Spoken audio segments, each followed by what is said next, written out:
Away we go, ladies and gentlemen.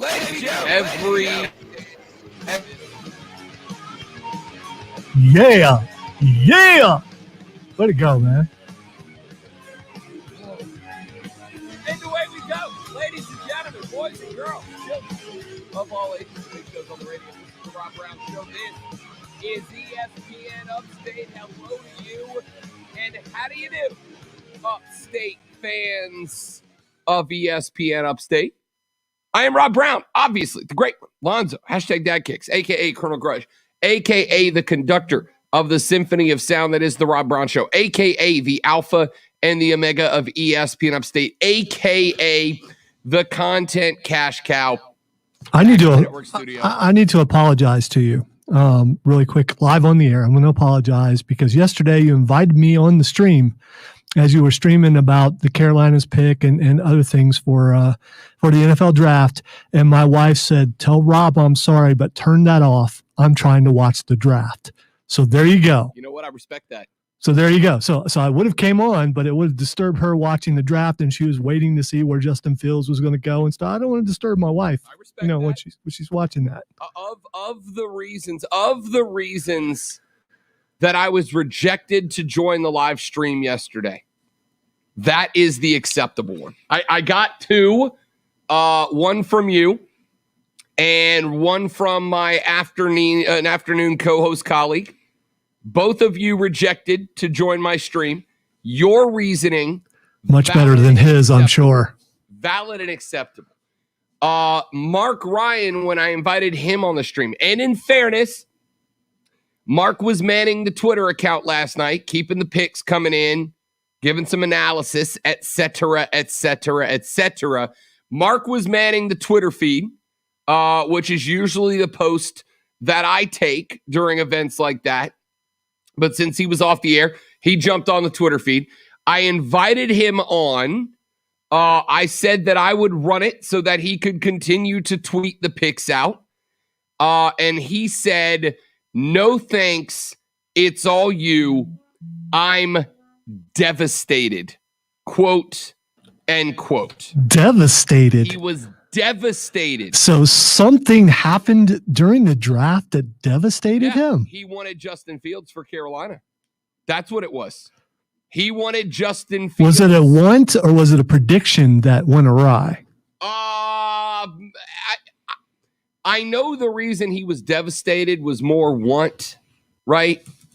It was more want. He thought that if Carolina found Justin Fields at number 8, that it was like the must guaranteed pick of all time, like the most must guaranteed pick of all time for Justin Fields. Mark Ryan, I think, might be higher on Justin Fields than Trevor Lawrence as a potential star down the road. I'm not saying he is. I'm saying he talks about Fields. You know, I caught myself going, "Please not Denver, please not Denver, please not Denver," because I'm going to root for Justin Fields wherever he is, but I do not want to root for stinking Denver. So I was so glad that he did not go to Denver. You and I both didn't believe he was going to go to the Panthers for obvious reasons. You don't want a quarterback controversy. And the fact that Chicago traded up for him, I thought that was great for him. That someone cared enough to trade up and realize that he's the guy. Can he save Chicago? We'll see. The pick of Chicago to jump up and get Justin Fields. Look, I think Justin Fields is going to be good down the line. I'm not really ready to say that he's going to be great down the line, but I think is he going to be better than Andy Dalton? Yes, but let's not stub our toe jumping over that bar, shall we? And that's not to say, listen, I say that.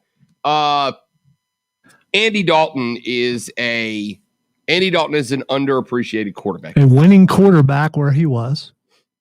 Say that again? He was a winning quarterback where he was for Cincinnati. He definitely was a winning quarterback. Did he take them all the way? No, he did not. But he wasn't exactly the scrub that people paint him to be. For the record, most quarterbacks don't take their team all the way. It's a very special group of quarterbacks that take their team all the way. Andy Dalton was a good quarterback. I didn't hate the pickup of Andy Dalton for Chicago when they got him. But they decided to trade up. You know what? Let's just get into it, because obviously our first round draft is item number 1 in this little thing. Let's do lunch. This is a very nutritious lunch. All the food groups are represented. You guys here? What in the wide, wide world of sports is going on here? Lunch! Lunch!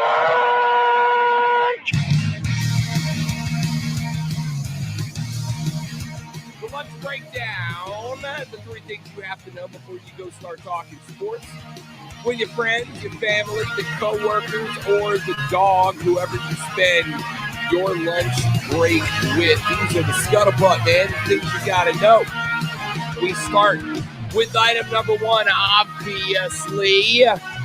First round of the NFL draft is in the books. Trevor Lawrence, in the worst kept secret in the history of kept secrets, is your first overall pick. Headed down to the JAX, the Jags. Pick up the guy, the most polished quarterback prospect in some time. Mel Kiper Jr. ranks him only behind Elway, Manning, and Luck amongst quarterbacks that he's graded, though I am going to take a respectful run at Mel Kiper Jr. later on. The Jags offense this past decade has been awful. They have not been able to find the quarterback. Blaine Gabbert, Chad Henne, Blake Bortles, Nick Foles, Gardner Minshew, Jake Luton, Mike Glennon have all taken snaps under center in Jacksonville. None of them have worked out. And now you bring in a guy who finishes his career 34-2 as a starter at Clemson, never lost a regular season game from his high school career all the way through college, threw for over 10,000 yards, 90 touchdowns, and only 17 picks through 3 seasons, won a national championship as a freshman, and led the Tigers to another pair of playoff appearances. The New York Jets take Zach Wilson, the young man out of BYU. A lot more question marks about Z-Dub. We're going to break these picks down, by the way, later on in the show, but I just want to run through them here with some brief thoughts before we get into our winners and losers. The 49ers, they got their trade up and they got their guy. It was always a smoke screen that they were in the hunt for either Mac Jones or Trey Lance. Trey Lance was their guy from the beginning, and I almost kind of felt bad. That's not true. I did feel bad last night, Lonzo, for Mac Jones, because he became the guy that was sitting in the green room staring at his phone far longer than he thought he was going to. It became evident about pick number 10 last night, Zoe, that Mac Jones was just the smoke screen that other teams were using to try to throw the rest of their competition off the scent of what quarterback they actually wanted. Nobody had any intention of drafting Mac Jones in the first 12, 13 picks, and he falls all the way to New England. Let me quote my daughter and saying, "Oh," because every time they showed him, that's what she was doing. "Oh," she felt sorry for him. I was like, "Don't feel sorry for him. He's about to be a millionaire." Yeah. And this was a couple picks away. I was like, look who's down there. That's the Patriots. They're going to take him. Yep. And he ended up at the team that he probably should have ended up with anyway. So there was discussion about if the Patriots would trade up to get Mac Jones. Bill Belichick knew what he was doing. There was no need to trade up to get Mac Jones. I got to say, one thing I have in common with Mac Jones is that's how I walk down the hallway. That Vince McMahon walk? The way he walked, that's how I walked down the hallway. There were people last night, Zoe, that were like, "Oh, look at him. He walks like a McMahon. He's got the strut." I don't think that was the strut of determination. I think that was the strut of a guy who had just been rejected by a chick, and he's about to walk back up to his table full of dudes, right, to go hang back out.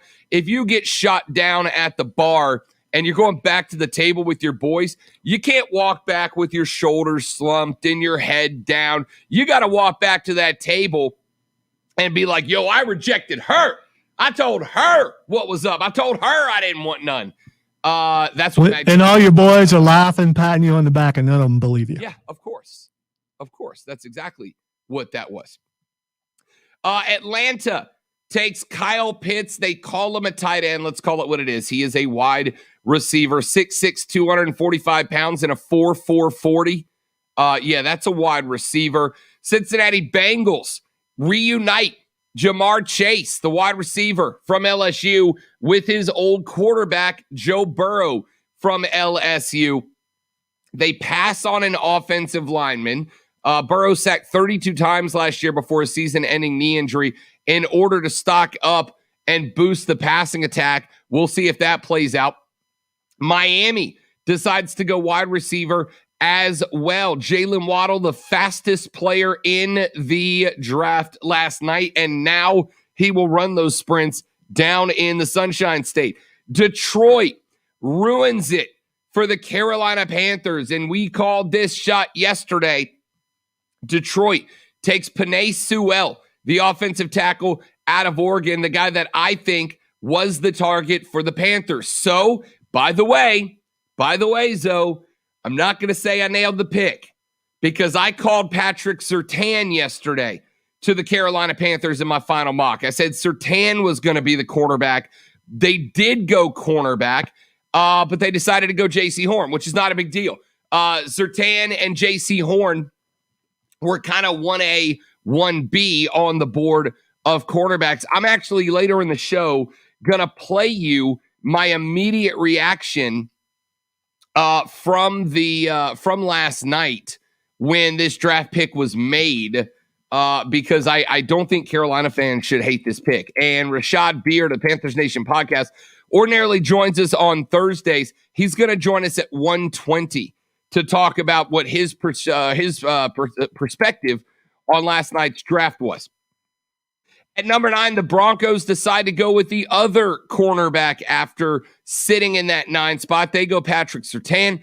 The Eagles will trade up in order to get to the 10 spot. That's where the Dallas Cowboys were. The Cowboys wanted one of the 2 cornerbacks. Neither were on the board, so they trade back from the Eagles, and the Eagles take Devontae Smith, the Heisman Trophy wide receiver out of Alabama. The Bears in the 11 spot, after a trade up with the New York Giants, select Justin Fields, the quarterback out of Ohio State. Will he be the guy to finally break the QB curse in Chi-Town?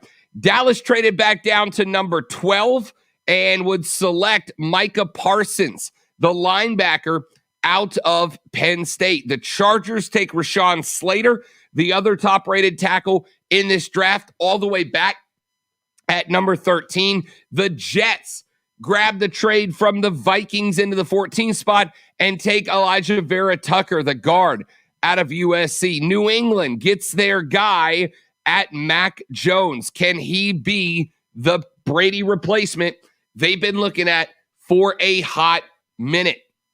Arizona Cardinals take Zaven Collins, the linebacker out of Tulsa. The Raiders at number 17 take Alex Leatherwood out of Alabama. Listen, super dude, very bright, but a big time reach. He was considered a 3rd, maybe 4th round guy. Or as I said, and a lot of people said, who? Right, exactly. At 18, Miami Dolphins select Jalen Phillips, defensive end out of Miami. He gets to stay right down there in the southern part of the Sunshine State. The Washington football team select Jamin Davis, the linebacker out of Kentucky, a guy who had a hell of a season that absolutely threw him up the leaderboard. A lot of inexperience there.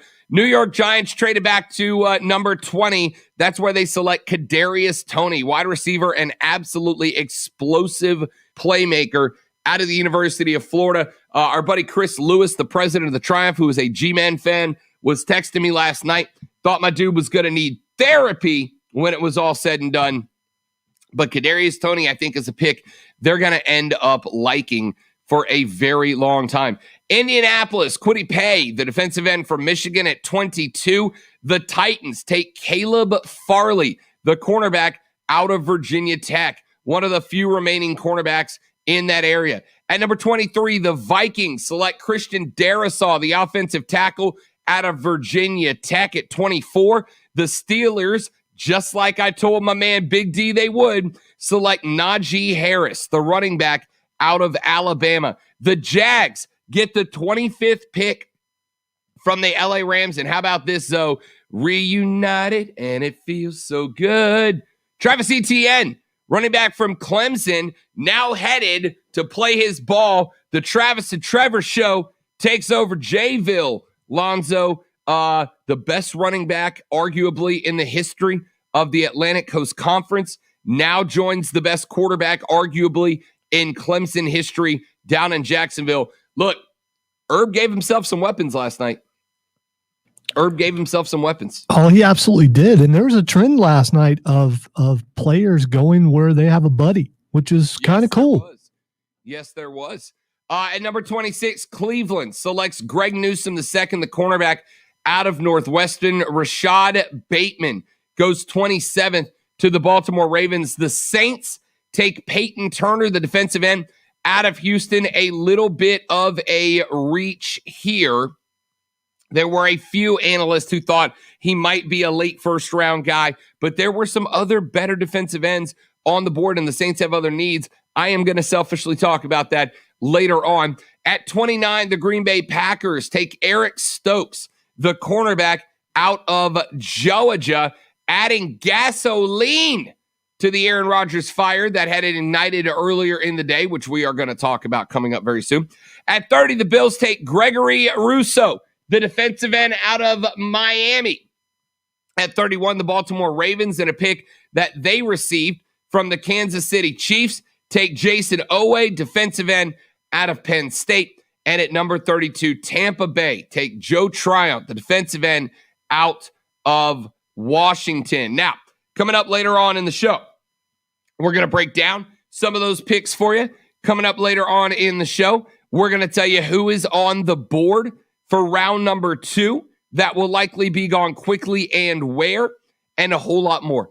Let's take a break. We got a lot of draft to get through after day number 1. My name is Rob Brown, the great one back in the building. It's Lonzo, and we are back after this on The Rob Brown Show. This is ESPN Upstate. The Rob Brown.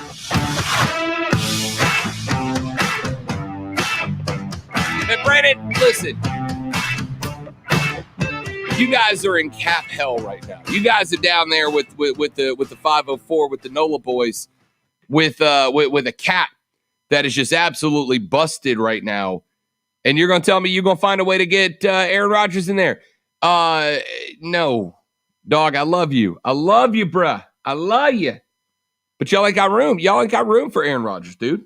Even if you trade for Matt Ryan, which, by the way, will not be a straight-up trade. They're not giving you him for Matt Ryan straight up, I don't think. But you ain't got the room for Aaron Rodgers, dog. You don't have it.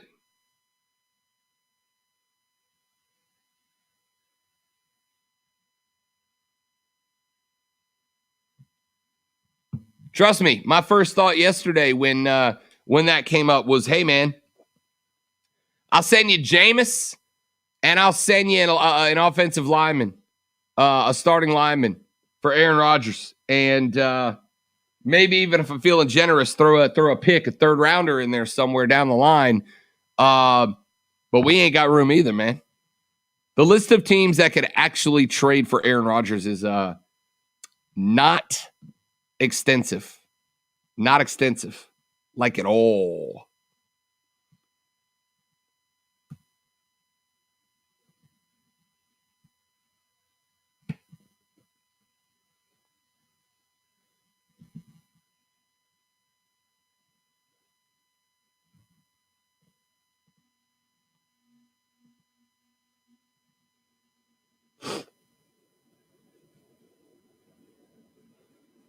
Yeah, it's the worst part about football, ain't it? And here's the thing, Brandon. I've been studying, watching the NFL for what, 30 years now. 30 years now I've been a fan of the league. I still don't know how salary caps work. I still don't know how salaries work. I still don't know how those numbers add up. I basically just go, you're either good with the cap or you're bad with the cap, and that's all I can tell you. And y'all is bad with the cap. Bad with the cap.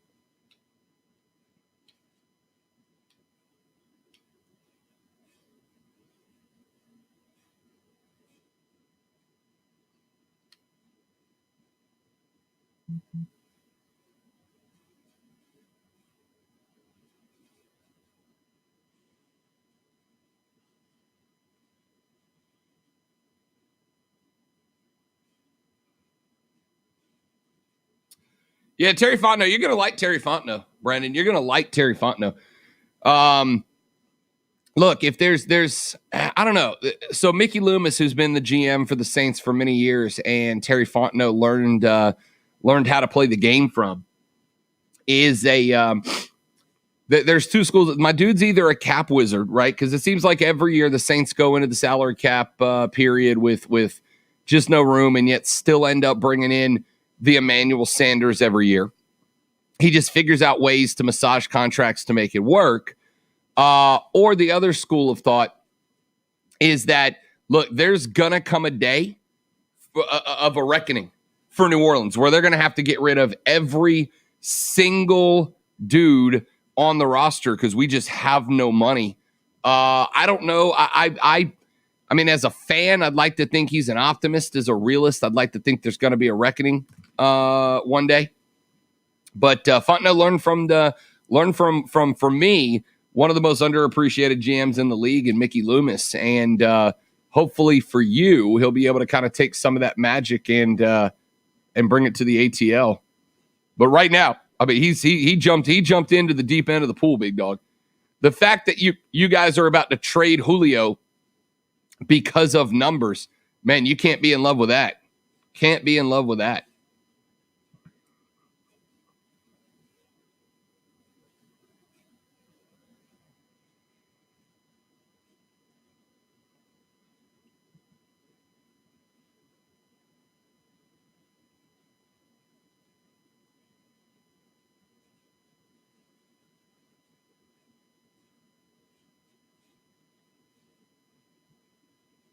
One minute.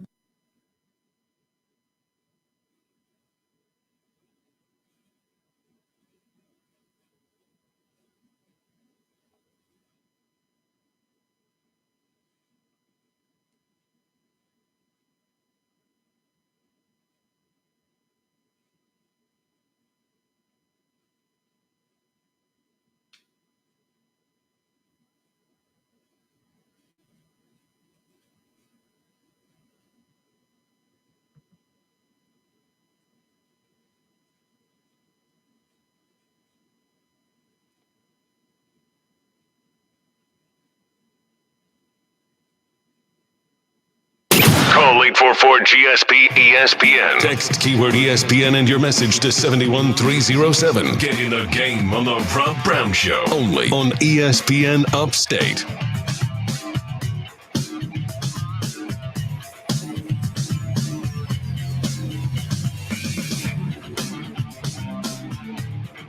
The Rob Brown Show on your radio. It's ESPN Upstate. Rob and Lonzo with you.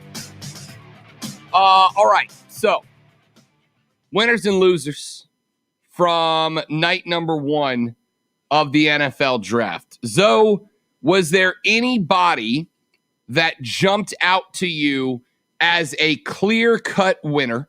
And look, Trevor Lawrence, yes, the Jags, obviously. They have the number one pick. If you have the number one pick overall and you don't come out a winner, I don't know what to say about you, all right? But outside of Jacksonville at number one, Zoe, was there anybody in this draft, any team in the NFL, to you that walked away a definite winner last night?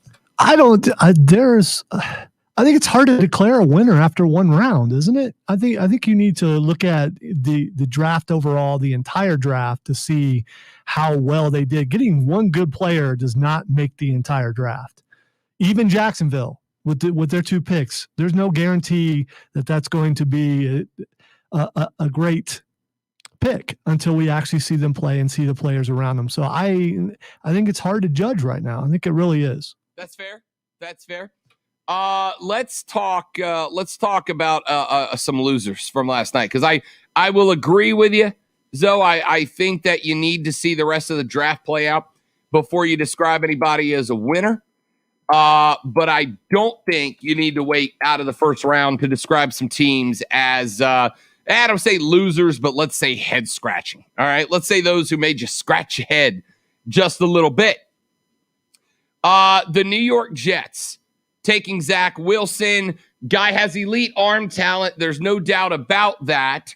But for the Jets to trade away Sam Darnold, you have to know for sure that the guy you're going to get is an upgrade.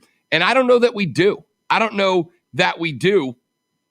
Wilson improved from an inconsistent 2019 and had a much better 2020.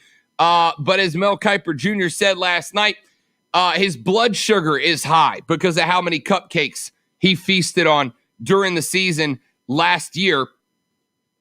The Jets also traded up with the Vikings to number 14.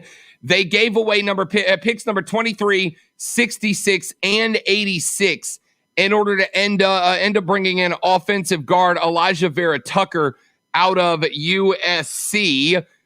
Vera Tucker is a guy who can help in the. I don't think they needed to do that, though. There's still some pretty good offensive linemen on the board. The Raiders, listen, I don't want to besmirch the kid because from what I understand. Besmirch him. We've never heard of him before. It's okay. It's all right. So here's the thing. From all accounts, and, I grew up broadcasting in the Florida Panhandle, which is, let's call it what it is, lower Alabama. I've been around Alabama fans my whole life. And listen, this was something that's frustrating last night. You can't say anything on Twitter about a player being overvalued or overdrafted or any of that without the fans of their school coming out and mass attacking you as if you would just slap their own child, right? Alex Leatherwood, by all accounts, is a really, really good human being. Remember at the beginning of, and I know this is going to turn some people off, but whatever.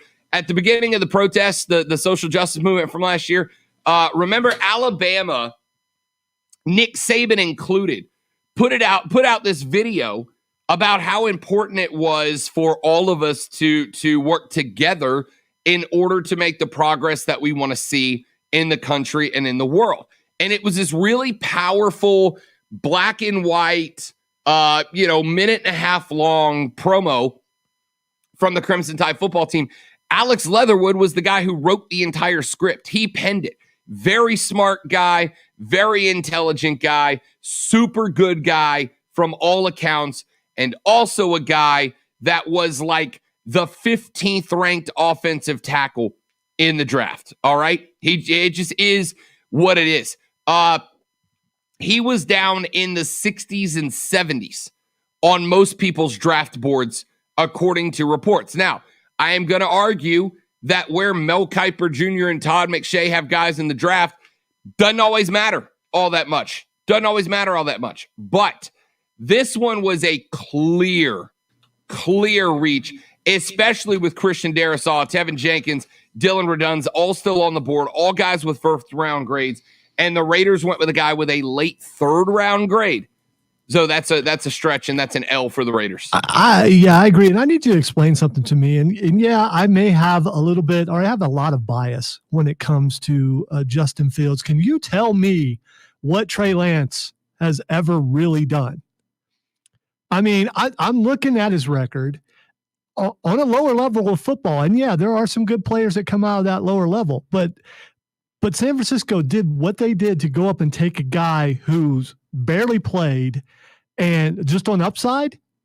I mean, and that's considered a win when you have some quarterbacks, even with Mac Jones and definitely with Justin Fields, who are proven winners at the highest level going up against the best competition. And you go up and you take a guy who's barely played in the lower level of football. 318 career passing attempts at North Dakota State, the fewest passes thrown by any first-round quarterback, Lonzo, in the last 40 years. Against what competition? Could he have done that at a higher level? He wasn't playing at a higher level, was he? Why was that? So out of all the quarterbacks taken, if Trey Lance is a bust, that'd be a surprise. No, not at all. It wouldn't be a surprise, but I'm also not going to be surprised. Oh, they all could be busts. They absolutely all could be studs. But I'm just looking at records, and I'm looking at level of play and level of competition, and I just don't see why they would do what they did to move up to take him. Well, let's start with this, and this is an entire separate discussion, but you brought it up. Let's roll with it. To me, just because a dude played in the FCS or lower competition, it doesn't mean they didn't play anybody, they're going to suck. It doesn't. If you're a receiver, if you're a defensive player, I agree. But as a quarterback, I think that makes a difference. If you're a quarterback playing at a lower level, I just it's not the same as someone playing in the SEC. It's just not. Jimmy Garoppolo, Eastern Illinois. Ryan Fitzpatrick, Harvard. Ken O'Brien played at UC Davis. Joe Flacco at Delaware. Tony Romo at Eastern Illinois. All right, Wentz, I was going to say Dakota State. One of those guys State. One of those guys so far won the championship. Again, I guess Kurt Warner, Northern Iowa. Phil Simms, Morehead State. I guess my thing is this. Yes, of course, we're all looking for the stud quarterback that's going to take you to the promised land. Of course we are. But you got to have you still got to recognize that there have been a lot of good quarterbacks that never won the Super Bowl. They're not failures, right? Because there's so many more factors that determine where a QB ends up on the all-time rankings than did he win a Super Bowl. Dan Marino never got a Super Bowl either, right? But he's still considered one of the best of all time. Listen, I'm not arguing that Trey Lance is going to set the world on fire. I'm arguing that, yes, with only 318 passing attempts, Trey Lance looked really good at quarterback. And sometimes there are just prodigies who don't need to do something. It's the old rule, if you want to master something, you got to do it 10,000 times, I think is the they did a study where they find out that like, if you want to be a great piano player, you got to play for 10,000 hours. If you want to be a great guitarist, you got to practice 10,000 hours. There are some prodigies that don't. I'm not saying Trey Lance is one. But he looked FBS level while maneuvering through an FCS schedule. Yes, it was against lower talent. How do you look at the last? How do you look in the last game he played when they didn't play the entire season? They played one game, and that one game they put together to showcase him. I guess it worked out for him. I guess it did because he went number 3 overall. But he didn't set the world on fire in that game, and it will not shock me if, for one thing, if they keep Garoppolo, it wouldn't shock me if he doesn't play. Wouldn't shock me either, but it also wouldn't shock me if Justin Fields doesn't play this year. That's not a shot. There was this for about 10 years. There was this attitude in the NFL that if you drafted a quarterback, he was your week 1 starter. And that attitude, to me, over the past few years, we have started to see more and more quarterbacks get drafted and sit for a while. Learn the game. Sit behind a guy like Jimmy Garoppolo. Sit behind a guy and learn how to be a quarterback at the NFL level before we throw you to the wolves, man, before we baptize you by the metaphorical fire. And I think that's kind of the case of what we have here. I'm not saying, like I said, I'm not saying Trey Lance is going to be a stud. I'm also saying there is a reason that so many people had him at number 3 on the board. And it wasn't, Kuiper said so. If you go back and you watch his tape from year before last, the dude looks like an FCS level quarterback who just didn't get enough. And there were plenty of players last night, D1 good players who did not get scholarships to bigger schools or only got one scholarship. College scouts get it wrong just like NFL scouts do sometimes. That's just how the game gets played. Let's take a break. We'll come back. We'll keep running through some winners and losers. Coming up later on in the show at 1:20, my man Rashad Beard is going to join us on the program, talk a little bit about the selection of Jaycee Horn and where the Panthers go in the second round. Also, dude, Mark Ryan came at me and Zoe yesterday on the show. I mean, came at us. And you would better believe we're about to fire back. Rob Lonzo, it's ESPN Upstate.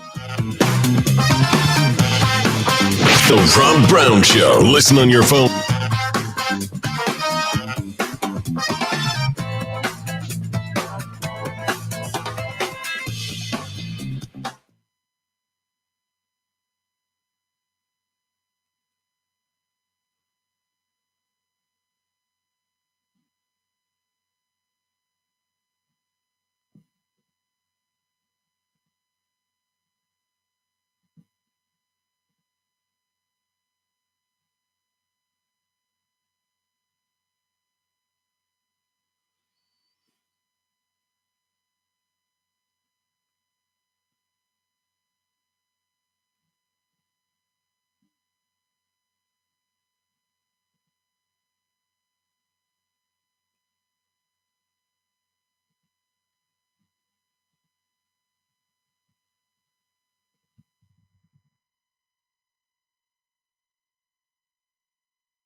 Hey, Lonzo, I have a question.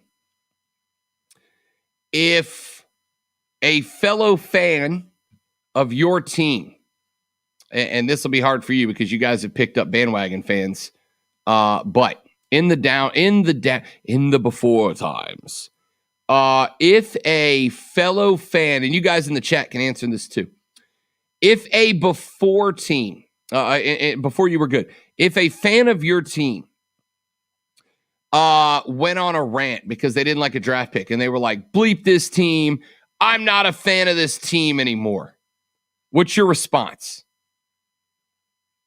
My response will be the same as my response to the texters who say, I'm never listening to this show ever again. And then they're back 10 minutes later or the next day. So my response is, sure you are. Sure you're going away. Sure you are.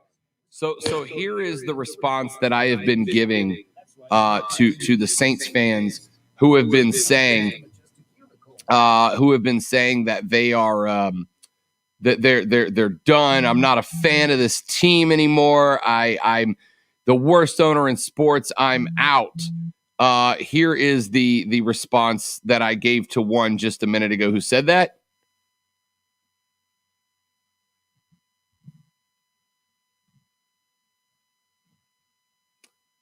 I thought it was hilarious. Of course it was hilarious. Anytime you can rock the tombstone gif, it's a good day. I completely agree. You have 30 seconds, and you also have a Prisma in the next break. Wait, is this weekend bowl legs, Brandon? This weekend is bowl legs? I thought they moved it back to June. Am I missing the best weekend in the Panhandle? Son of a gun. Son of a gun.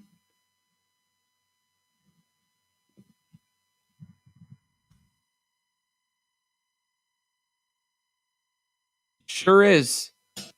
Hey, Rob can read, so he says. Email Rob Brown at ESPNUpstate.com and we'll put him to the test. This is the Rob Brown Show, local sports talk on ESPN Upstate. Hey, everybody. Brian from he joins us in the chat room on Facebook.com/ESPN Upstate every day. Happy birthday, big dog. Happy birthday, Brian. You made it another circle around the sun on this floating, spinning rock. Congratulations, man. Yeah, happy birthday, Brian. Happy birthday. Yes, indeed. Happy birthday to you, big dog. All right, let's keep talking some winners and losers from yesterday. I hate to put my team on this list. I'm not going to call them a loser here, Zoe, but I am going to say it's a head-scratching pick. The Saints taking Peyton Turner, the defensive end from Houston, at the number 28 spot. Now, right before the first round started, Adam Schefter tweeted out that Turner had been getting first-round buzz over the past week from a number of teams. He had a stellar Senior Bowl week as far as workouts, practices, and game day, but was still ranked behind a lot of other defensive ends on the big board. Turner is a big-time run defender, but he's also had injury issues throughout his career. He goes 6'5", 290 pounds, but gets up there with about a 4'7", 4'7", 240. This is one of those spots that I think fans have got to chill sometimes, right? The Leatherwood reach to me, when you're reaching for a guy that's ranked down in the 70s in the first round, it's a question mark. Turner was a guy who was probably ranked by most folks as a mid-second round guy. Little bit disappointed. Because there were a lot of other needs and there were some decent players at other spots, cornerback, linebacker, wide receiver. Elijah Moore, the wide receiver out of Ole Miss, was the guy I thought New Orleans was going to pick when that pick came up, considering the best four cornerbacks were off the board at that point. Is this one, and I'm gonna let you tell me, Zoe, because I don't want to get knocked down for being biased here. I'm not in love with the pick, but a couple of years ago, the Saints selected a guy by the name of Trey Hendrickson a little bit before he was expected to go. Same situation. prototype DM, big guy, fast. T. Hendrickson was second in the league with sacks last year on a contract year. He's in Cincinnati now. Does there come a point, Lonzo, where you as a fan go, you know what? I'm just going to trust my GM. I'm just trust my GM and my head coach that they know the guy that fits their system better than I do, because that's kind of the spot that I'm in right now. I think it comes down was the Saints, were they the number one defense in the league last year? Not even close. So what you're saying is they need defensive help. So they went and got defensive help. What's the complaint? The complaint was that they reached for defensive help. The complaint was that there were 2 or 3 defensive ends that were graded out better on many people's draft boards than this cat, and they reached up for him. I don't know if I'm an organization, I'm going to trust my scouts and trust the guys who do my grading, not necessarily the national voices who are doing this for a living. Doesn't mean that they always know what they're talking about. You know what you need for your team and who fits your team best, play style and as far as personality and all that kind of stuff. And if they vetted him out and they figured he's the guy that's going to fit best, good for them. And yes, in the end, whether you have to trust your GM, you do. You really don't have a choice. So you got to believe. If you believe in your team, you got to believe in that your team hired the right guy to make the right choices. So let's see. It's hard to go wrong with a defensive player, especially if it's someone who's an edge rusher or someone like that. I mean, your job is to get to the quarterback. Yeah, it's like I said. You can look and go, okay, he did not get to the quarterback. That was bad, but he caused them to pull a guard to put on him, and he freed up the guy on the other side. I mean, there's just so many things it's hard to say it's a bust. And it's who would you rather them have taken there? I mean, me personally, like I said, Elijah Moore, the wide receiver out of Ole Miss, was the guy that was next up on my board. We need a speedster wide receiver with possession. There's a couple. The cornerback out of Georgia, the linebacker out of Notre Dame were still on the board. Both of those guys were probably more highly graded. New Orleans has been pretty good year in and year out. So I think they're doing a decent job, which means they're pretty good at evaluating talent. So I wouldn't be too upset about it. Sure. Yeah, and I'm good with it. By the way, the biggest loser in last night's draft was the last chance for the Green Bay Packers to try to prove to Aaron Rodgers, A-Rod of the football persuasion, we want you to stay. Remember, the news broke. By the way, Lonzo, is it just me, or does it seem like the last 4, 5, 6 major stories always seem to break about, 17 seconds after we go off the air? Like every day. Pretty much. I was in the office and I just happened to, I forget what I brought up some social media or something. And there was like, what? Yeah. What? Why couldn't they have done that like a couple minutes ago? Yeah.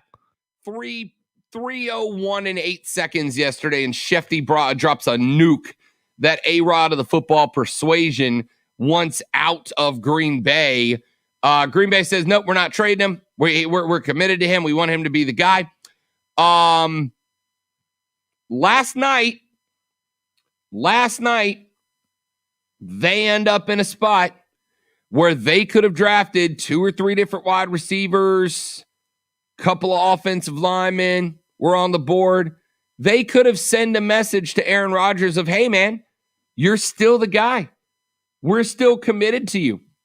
And instead, they end up going with a defensive back from Georgia. A guy that was a bit of a reach. Not bad. I mean, it was an SEC caliber player last year. But the poor dude is now going into a program that is about to lose last year. By the way, and we are going to respond to Mark Ryan about this yesterday. I love the take of Rob and Zoe were idiots for saying that they would take Aaron Rodgers over Trevor Lawrence because he's 37. Zoe, remind me, because I'm my brain's all locked up here. Who was the 2020 NFL MVP? Like the best quarterback in the game last year, according to the league? I believe that would be Aaron Rodgers. That's right. That's okay, cool. Just wanted to make sure. So who said we were idiots? That was yes. That was That was Mark Ryan said that? Don't worry. I recorded it. Don't worry. I got the tapes. Audio is forever if you know what you're doing. Tapes. I'm about to go straight up, record, playback, devastate. Coming up in the next hour of the show. All right, let's take a break. We'll come back. We'll wrap up hour number 1 at 1:20. Rashad Beard is going to join us here on the show to talk about the selection. So when we come back, let's get our thoughts. Jaycee Horn to Carolina. Give you our thoughts next on the Rob Brown Show. It's ESPN Upstate. Prisma. The Rob Brown Show. Listen on your Amazon or Google smart speaker. Just say, play ESPN Upstate. Our friends at Prisma Health are committed to your health. They are committed to your care. That's their thing, man. It is their biggest thing.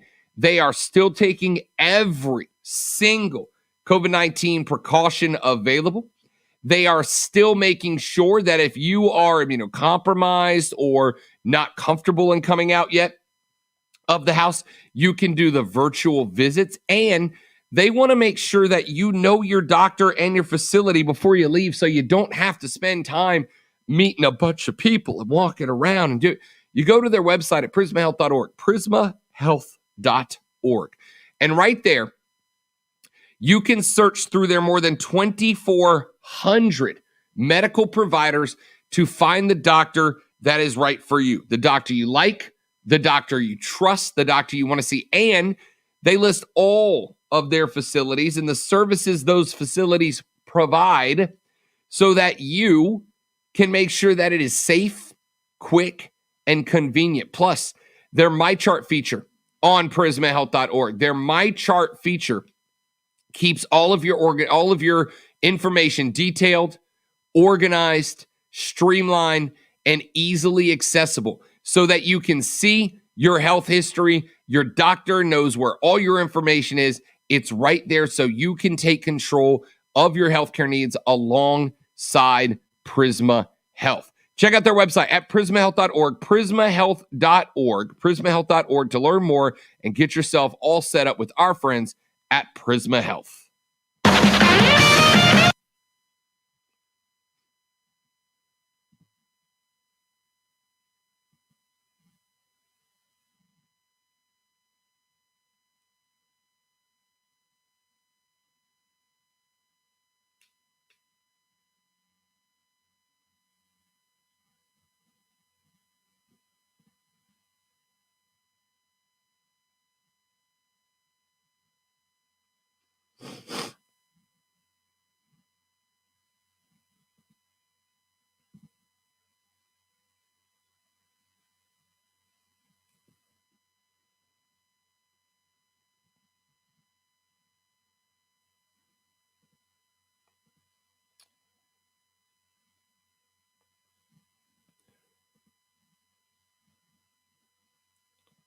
I mean, the easy answer, Brian, the easy answer is my own. I want to be in the Saints war room, right? You want to be in your own war room for sure. I would love to be able to sit in on a draft. I think it'd be great, man. Be great. If it wasn't mine, I would go with the Cardinals because they ended up with some mansion out there in the Hollywood Hills. Hoodies, Belichick's. I want to Belichick's, but only if it's mandatory that Belichick tell me what he's thinking and why. Belichick's is the answer, but he has to tell me what he's thinking and why. That's the one. That's the answer. All right, I'm gonna grab a water. I'll be right back, guys. Stay tuned.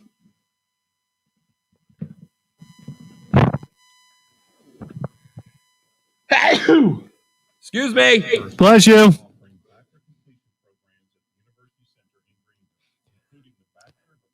You know, I'm not sure I'm the only one who has this problem, but I have a car that I got a couple years ago that I'm so happy I was able to get, but everywhere I park, big trucks just park all around it.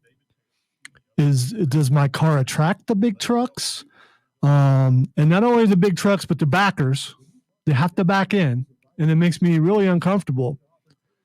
would it be better for me to park on the other side of the building so I don't notice said trucks every time they decide to back in next to my car? It's not paranoia. It happens everywhere. If I go to the mall, it happens. If I go to Walmart, it happens. If I go to a restaurant, it happens. Half the parking lot is empty, and these trucks are parked around me. But I even parked, to the side to a bit where I thought maybe they would not. It makes no sense. I don't get it.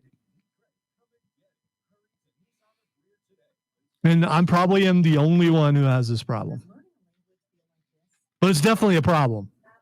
But it's not paranoia. What's not? I missed something good. I look outside. Half the parking lot's empty. And, of course, 2 or 3 big trucks parked right next to my car. But you park in the biggest open part of the parking lot. No, I don't. I park to one side. And I park near the trees. That's if I park somewhere else, I won't be able to see it. So is it better to just not see it? Because it can't bother me if I don't see it. You don't see it when you're working in your office every hour except. Well, there's that. The studio. That's true. That's true. It's only when I'm in here and in Word, but just happened to glance out the window, and it's a bunch of construction workers, and all their vehicles are kind of beat up. And I'm sure they don't care about my car the way I care about my car. Also, there are people, Lonzo, and this will surprise you. There are people that see a very nice car parked like yours parked out way by itself, and it's trolling, and they think it's funny to park right next to your car since you went through all that effort to park it way by itself. And by the way, the spots are not bigger. Wanted. Well, They're all basically the same thing. Everybody has one. Call 844-GSP-ESPN. Local sports talk on the Rob Brown Show on ESPN Upstate. I'm going to play you the full reaction I had last night when Jaycee Horn got selected by the Carolina Panthers coming up in the next segment. It has not changed through this morning. There have been lots of times in my career where I have hated a pick one day and then thought about it and spent some time thinking about it, reading up on the cat, and then loved the pick the next day. This is or vice versa. This is not one of them. I love this pick. I love this pick by the Carolina Panthers. I know that there were some folks that were, quote, devastated by this pick. I am absolutely not one of them. I think it was a great pick. Do I think that he was the best player available on the board? No, not necessarily. But I think he was the best player available on the board was Jaycee Horn. I think he was the best player available on the board at a position of need for your Carolina Panthers. I think he was in a spot where he was the best player at a position of need. And on top of that, look, the Carolina Panthers are clearly, we talked about this a little bit yesterday, and I'm going to talk about this again coming up in the next segment. The Carolina Panthers are clearly trying to make inroads into the state of South Carolina, right? It's why they call themselves the Carolina Panthers instead of the Charlotte or the North Carolina Panthers, the Carolina Panthers, because they want to be the team of all the Carolinas, and they're trying to make inroads. Unfortunately for them last night, I think the Jacksonville Jaguars did more to make inroads in the state of South Carolina than the Carolina Panthers did, but they gave it a run. They bring in a Panther kid, they bring in a Gamecock kid to be the next Carolina Panther. They bring in a South Carolina guy, a guy with an NFL pedigree. Remember his pops, Joe Horn. Oh my God, how old am I? Played for the New Orleans Saints years ago. So with all of that being said, I like the pick, Lonzo. I think he fits a need. He's long. He's athletic. He's a ball hawk. He's quick. He doesn't have to give a lot of cushion because he can stay in a wide receiver's back pocket. I love the pick. I really do. And I'll tell you more about why coming up next. So next segment, I'll play you last night's reaction to what we saw out of the Carolina Panthers. Then at 1:20, we'll be joined by Rashad Beard, the host of the Panther Nation podcast, to talk about that pick and where they go from here. and then we'll keep breaking the draft down after that. Stick around. Got to be worth it. The Rob Brown Show's on your radio. It's ESPN Upstate.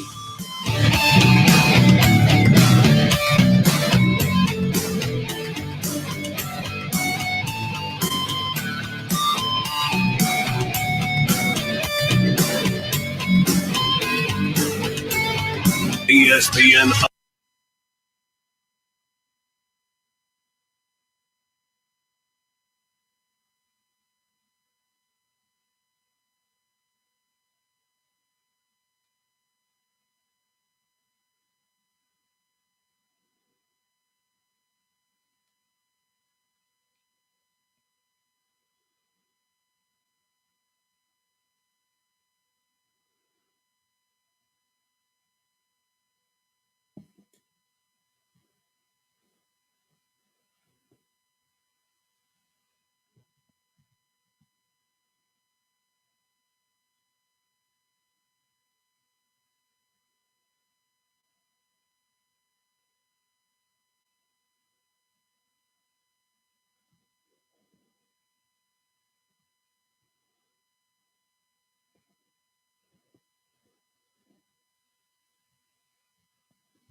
Yeah, you're exactly right. That was, and honestly, I think that's why he got the push to where he did.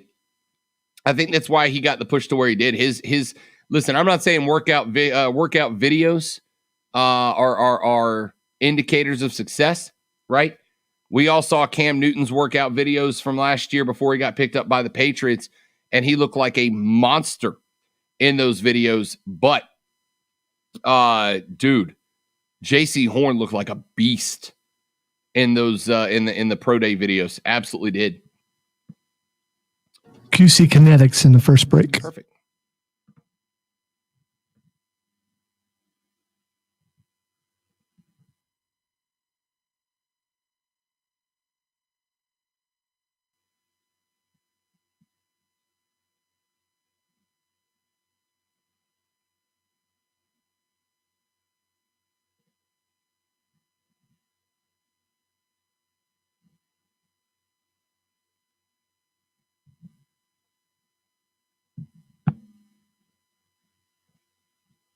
Panthers fans that are already reaching out, telling and a 1 in 2023. That is a massive difference in me that they are not super thrilled about the pick. Rolling solo tonight because Warning. Man, check this out. For an official Rob Brown lockdown. Represents being real. Yeah. Real, unfiltered sports talk. Manufactured locally for the Carolinas. Lockdown. This is the Rob Brown Show. Yeah. Only on ESPN. ESPN Upstate. Rob Brown Show back on your radio. It's ESPN Upstate. Rob Lonzo and you. 844-GSP. ESPN 844-477-3776 is the number to be a part of the program. Text us on the Ingles Market text line at 71307. 71307. That's the Ingles Market text line. And we would love to hear from you over there. Your reaction to last night's NFL draft. I'm going to go ahead here and play for you the reaction that I had last night to the announcement of the Panthers pick. I mean, I did it radio form, so it's not going to go crazy. It's just radio. But I want to play for you, and then I want to get your thoughts on: am I right? Am I wrong? And where do you think I was right and wrong? So this is what I had to say yesterday evening when I took to the live stream in order to talk a little bit about what I thought regarding that pick. Here is that take from last night. What's up, ladies and gentlemen? It is Rob Brown from ESPN Upstate. Happy first day of the NFL draft. Happy first round. unless you are a number of Carolina Panthers fans that are already reaching out telling me that they are not super thrilled about the pick. Rolling solo tonight because I sent Mark Ryan an invite to join me on the video, and he had just texted me back, "No thanks, man. Devastated," quote end quote. My man Mark was sold that Justin Fields is the future. I tried to tell you guys, Fields wasn't the pick. I know a lot of people wanted him to be. I know a lot of people thought he was the future. But can we be real? You don't invest you don't invest in Sam Darnold and then turn around and Rick Ross the team another one and bring in another young stud quarterback. You end up creating this situation where you've got a QB battle before either one of them even puts the free helmet on for the Panthers. So it made, to me personally, no sense at all that you would bring Justin Fields in when you just invested in Sam Darnold. If you wanted Justin Fields that badly, and again, I'm gonna harp on Mark here for just a second because we've been going back and forth about this for a little while, and I have no doubt that both of us are going to be talking about this on our shows tomorrow. But I heard Mark Ryan on Offsides today saying, if you want a guy, go get him, right? Be aggressive. Jump up there and get him. He was talking about how trading back was just a terrible move for Carolina, and the right move is to go get your guy. Well, if you wanted Justin Fields, then you should have jumped up weeks ago and gone and gotten Justin Fields. You knew the first three spots were the only three where he might have come off the board. You could have gotten up as high as number 4. And if jumping up to get your guy was the most important thing to do, then you should have went up and got him. You should have went up and got him, but you didn't. So you fall back. Penei Sewell comes off the board, a couple of picks before you get there. The best 2 wide receivers in the draft come off the board right before your pick at number 8. So Carolina goes with Jaycee Horn, the cornerback out of South Carolina. So they keep a Gamecock right here in the Carolinas. And I really don't hate it. I'm on board with the people who are saying, Mel Kiper Jr. was just lighting the Panthers up, saying, hey, man, look, you got to go get somebody that can help out Sam Darnold. And I don't disagree. In fact, I think any of the wide receivers, Devontae Smith, Jalen Waddle, Jamar Chase, any of those top 3-4 wide receivers, those guys are all potential all-pros down the road. I think every one of those wide receivers that are going to come off the board in the first 10, 12 picks, I think every one of them has the talent to long-term be an all-pro. So, yes, I would have probably preferred a linebacker. I might have even said Devontae Smith was the way to go there. Devontae Smith, probably the guy that I think I would have gone for with number 8. But I don't hate the pick of Jaycee Horn, because what did we say on my show, on the Rob Brown Show, noon to 3 on ESPN Upstate every day? What did I say were the top 3 position needs, the 3 needs that you had to address in this draft? They were offensive line, they were edge rusher, and they were cornerback. You've already got 2 very, very good wide receivers there in Carolina. You've already got 2 really good wide receivers there. To add a third when you don't have depth at the cornerback position. I said on my show today, as a matter of fact, when I gave you my mock draft today, I said Patrick Surtain was going to be the guy at the 8th spot for Carolina. And I had people texting my show, Rob Brown, you're crazy, dude. You're crazy. It's not going to be a cornerback. We're going to go edge rusher, or we're going to go wide receiver. People told me I was wrong straight up because I had Patrick Surtain. Yeah, I got the wrong cornerback, but I got the right position. And it was because cornerback is a spot you have to have. Think about the wide receivers that are in the NFC South now. You got Tampa Bay between Godwin and Antonio Brown. In New Orleans, you got Mike Thomas and Traquan Smith on the outside. That deadly combo. In Atlanta, you got maybe Julio Jones, but you got Kyle Pitts, who literally just got picked up a few minutes before. You have got to have cornerbacks if you want to be successful. Forget this year. I don't think any of us think the Carolina Panthers are a playoff team this year, right? I don't think any of us think Carolina is winning the division. But 2 years from now, if Brady does call it quits after this year, whether he wins another one or not, a lot of folks think that he calls it quits at the end of this year. So Tampa's out of the mix. Matt Ryan, if he doesn't do it this year, he's probably gone from Atlanta out of the mix. In New Orleans, we have no idea what the hell the quarterback situation is going to look like. Is it going to be Jameis Winston? Is it going to be Taysom Hill? Are they going to be working? On their own quarterback sometime in the very near future? I have no idea. But the point is, in 2 years, the door is going to be wide open for the Carolina Panthers in the NFC South. And the only way that you are going to compete, the only way you're going to compete is if you have lockdown cornerbacks. The Saints are building at cornerback right now. Don't be shocked at 32 if Tampa doesn't decide to go defense early. The point of all of this is that it was one of, if not the single big wide receiver, was a fringe need for Carolina, but it was a definite want. And I would argue, whether it was Surtain or Jaycee Horn, there were some folks that said Patrick Surtain II was clearly the best cornerback in this draft. There were a lot of folks that didn't. Mel Kiper Jr. just said that he had actually moved Jaycee Horn up to the number 1 ranked quarterback on his draft board, and Carolina clearly felt the same way. I like the pick. Would I have liked a wide receiver? Yeah, sure, but you're kind of set there already with 2 really good ones, right? And yes, I would have loved to see more weapons for Sam Darnold, but if he can't succeed with those 2 wide receivers on the outside and run CMC lined up behind him, then you're already in trouble anyway. Now, the Justin Fields situation. I addressed that earlier. I'll say it one more time. If you wanted Justin Fields, you should have been making the moves for Justin Fields 3-4 weeks ago. Him dropping to you at 8, cool, man, that's great. The only benefit that Justin Fields dropping to 8 would have been if you were going to trade back out of the 8 spot, rack up a handful more draft picks, and added some more weapons down the line.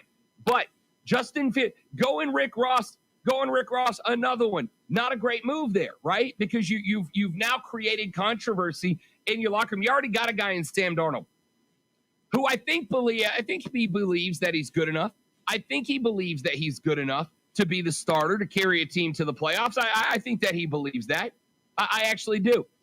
But if you immediately go, hey, we got Justin Fields in the mix now, that sets up a scenario at that point. That sets up a scenario where he's going to look in the rearview mirror and go, wait a minute, you didn't have confidence in me. You didn't believe that I was a guy. Why'd you bring me here? We had Rashad Beer, the host of the Panthers Nation podcast, on earlier today, and Rashad said, I don't care about his feelings. I don't care about Sam Darnold. And I get that take. I really do get that take. But I kind of do. I don't want a guy sitting there thinking, if I make 3-4 mistakes in a game, they're going to go ahead and put the rook in.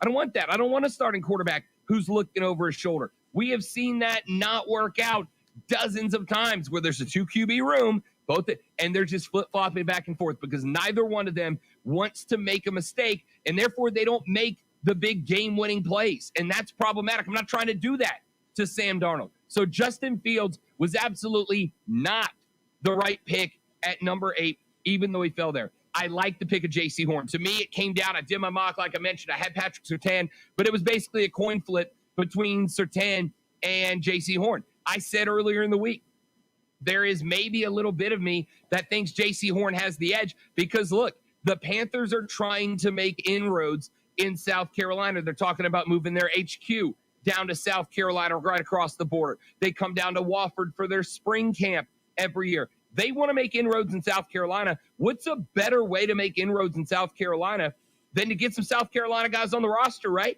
Than to go out there and get a Gamecock. Go out there and get Jaycee Horn, a guy that can rep the Gamecocks on the field for the Panthers. That's what they did. It's a business move as much as it is a player move. He filled both of those needs. Very good cornerback, your number 1 spot that you needed more depth, and he keeps that kind of local flavor, which NFL teams, it's way down on their list of reasons to take a guy, but it is on the list of reasons to take a guy, and I think that's what they ended up going with. I think that's the reason for the decision. Keegan says, wow, what a plot twist. Yeah, it was for everybody who's not your boy, because I, again, speaking of Patrick Surtain, and I don't mean to break away, I'm talking Carolina here, but freaking crazy, the Dallas Cowboys have traded to the Philadelphia Eagles, and Dallas has moved out of the 10 pick. So kind of interesting there. Anyway, yeah, that was a bit of a to me it wasn't. I'm going to go ahead and be that guy. To me, it wasn't. It wasn't a plot twist for me. I called cornerback. I called the wrong one. But like I said, I legit flipped the coin in my head to go, am I going Surtain or Horn? I just thought maybe Surtain, a little bit more physical, might be the guy. But Jaycee Horn is a long physical guy. He's got a lot of size and a lot of length. He is very clearly effective when he's matched up in tight man coverage. He can line up in just about any cover scheme. He's a guy that you can shade onto the best wide receiver. You can plug him on either side. He's a plug-and-play guy. You can put him on either side of the defense, and he's going to be just fine. He's a great closer. He can crowd up wide receivers without getting called for pass interferences. Very solid technique. Tends to be a little bit physical past the 5-yard line, so you got to be careful about that. But the dude can go. The dude can go. I love that pick. Joe Gary, my opinion, needed a lineman, point blank. Yikes. Yeah, I don't disagree. And Rashawn Slater was on the board. Penei Sewell was the guy they wanted, right? The reports all week, Joe, were that Penei Sewell was the dude that they were going for. And Penei Sewell came off the board early.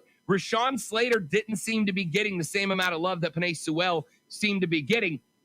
But here's the good news for Carolina.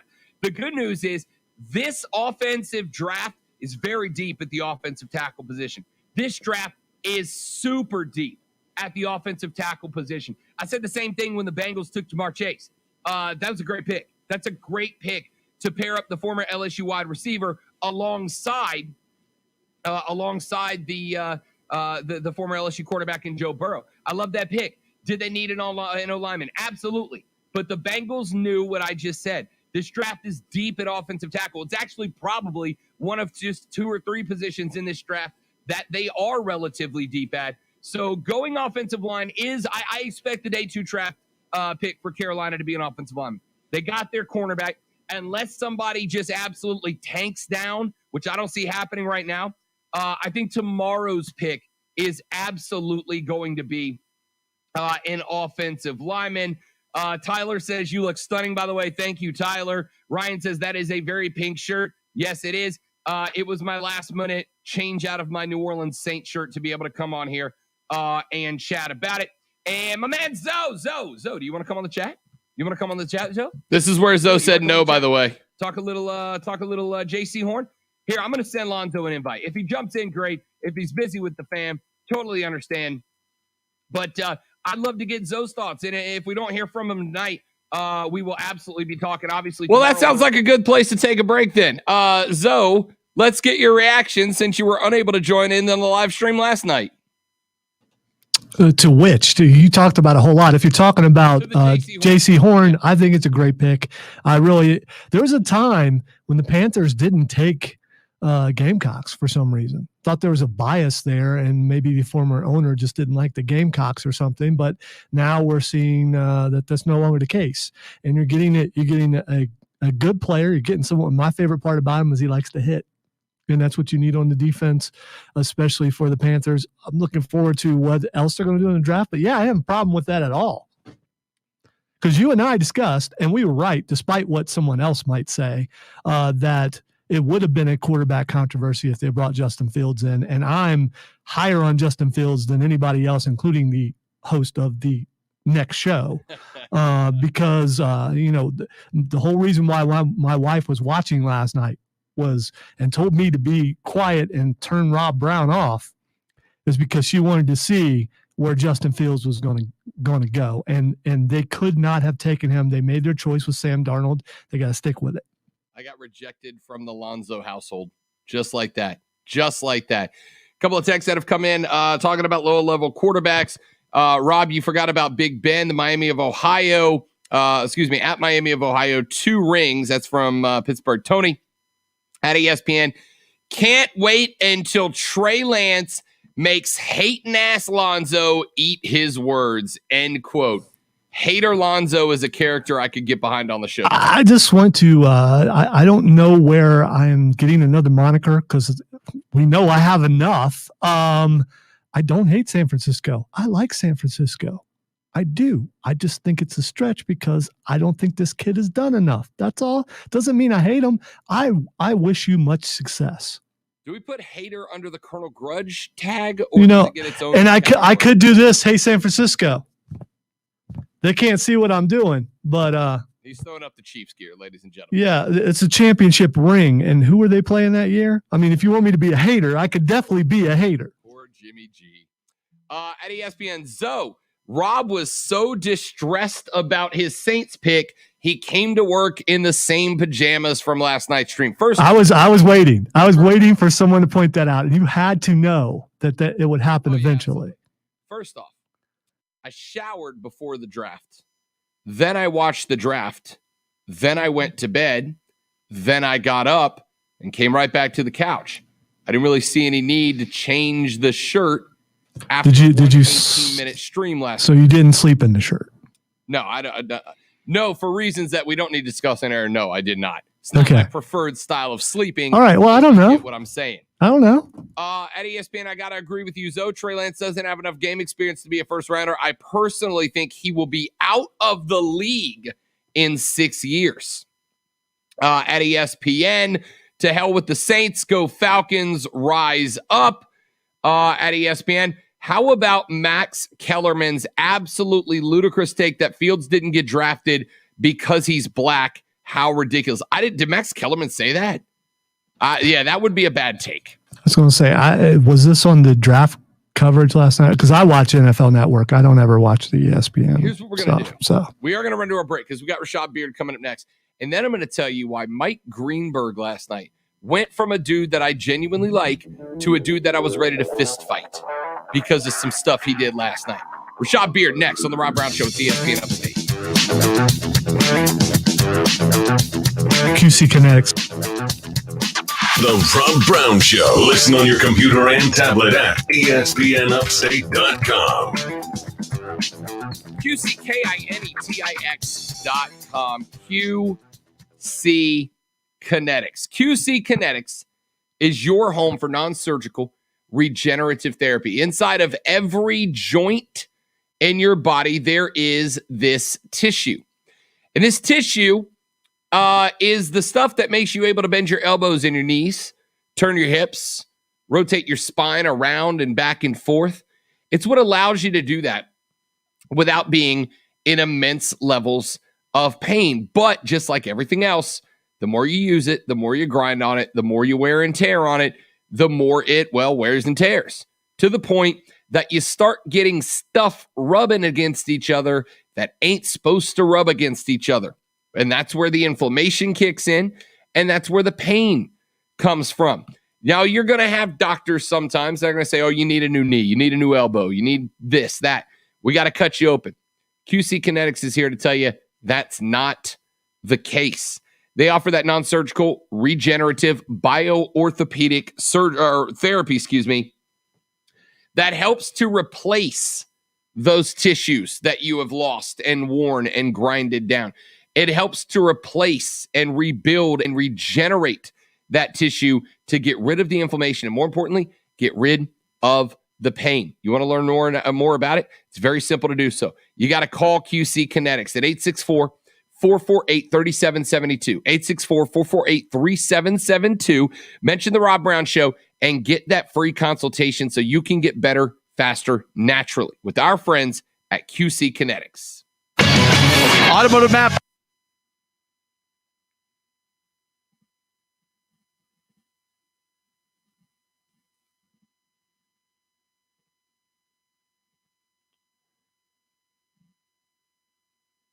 Not that we didn't already know this was going to be the case, but Lonzo, welcome to the NHL, the Seattle Kraken. That is their logo, the Seattle S, the Kraken eye with the tentacle coming up. It took me a moment to see the tentacle, but once I saw it, that's really, really cool. I don't hate it, man. I really don't hate it. That's a good look.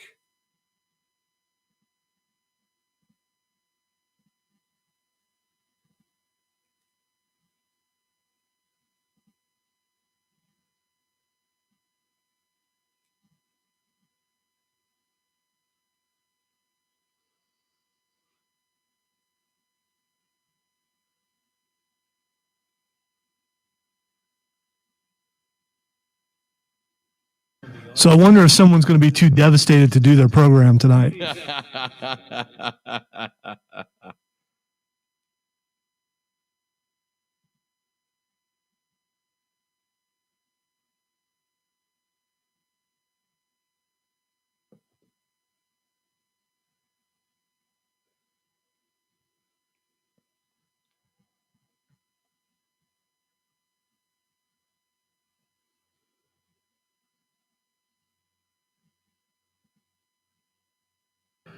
Not going to disparage a sponsor, but when I hear country music on a commercial, I'm not buying your product.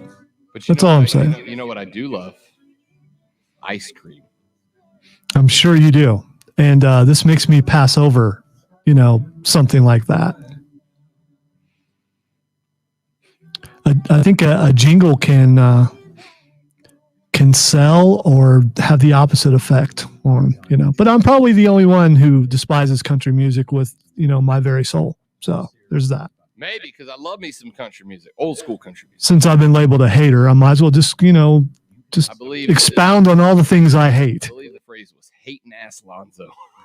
Yeah, it's something I would never repeat. Nor would I wear a t-shirt with that on it. That's too bad because when we get those 8-bit shirts made and we put nicknames under our faces, hating ass Zoe would be a great one.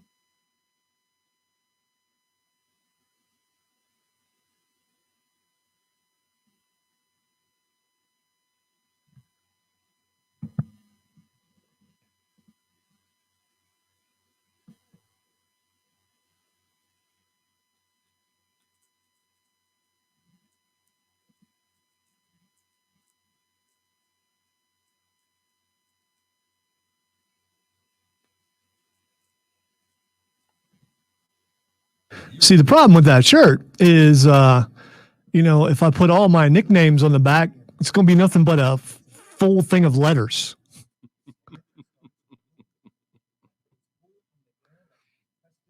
Eventually, you're going to stop giving me nicknames because you're going to forget some of them.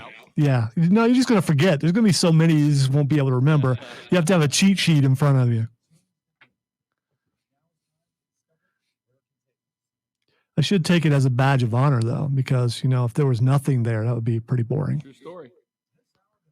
Could be just Greg.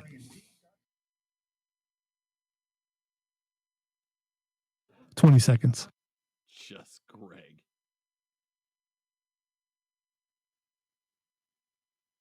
Rashad standing by. Perfect.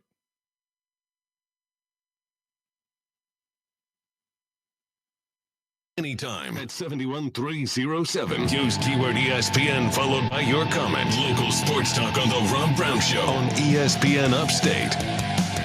To the phone lines we go. Welcome in the host of the Panthers Nation podcast. Double dipping this week with my man Rashad Beard, the host of the Panthers Nation podcast. Rashad, man, first off, I got to tell you, brother, I'm still not used to Eastern time.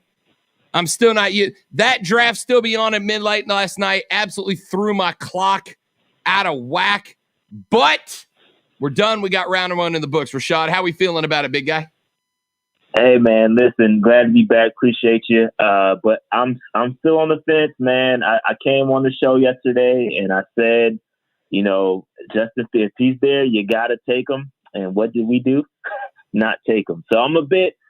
Listen, I love Jaycee Horn. In fact, we talked about it the other day, or a couple weeks ago, and I don't want to mistake this for the hate of Jaycee Horn. I think he's a great player, but I think missing the boat on Justin Fields could be detrimental to this franchise if Sam Darnold doesn't work out. So I'm on the fence.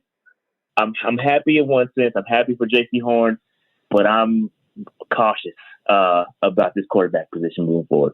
All right, so give me my argument for why passing on Justin Fields was the correct decision. Then I want you to tell me where I'm right, where I'm wrong.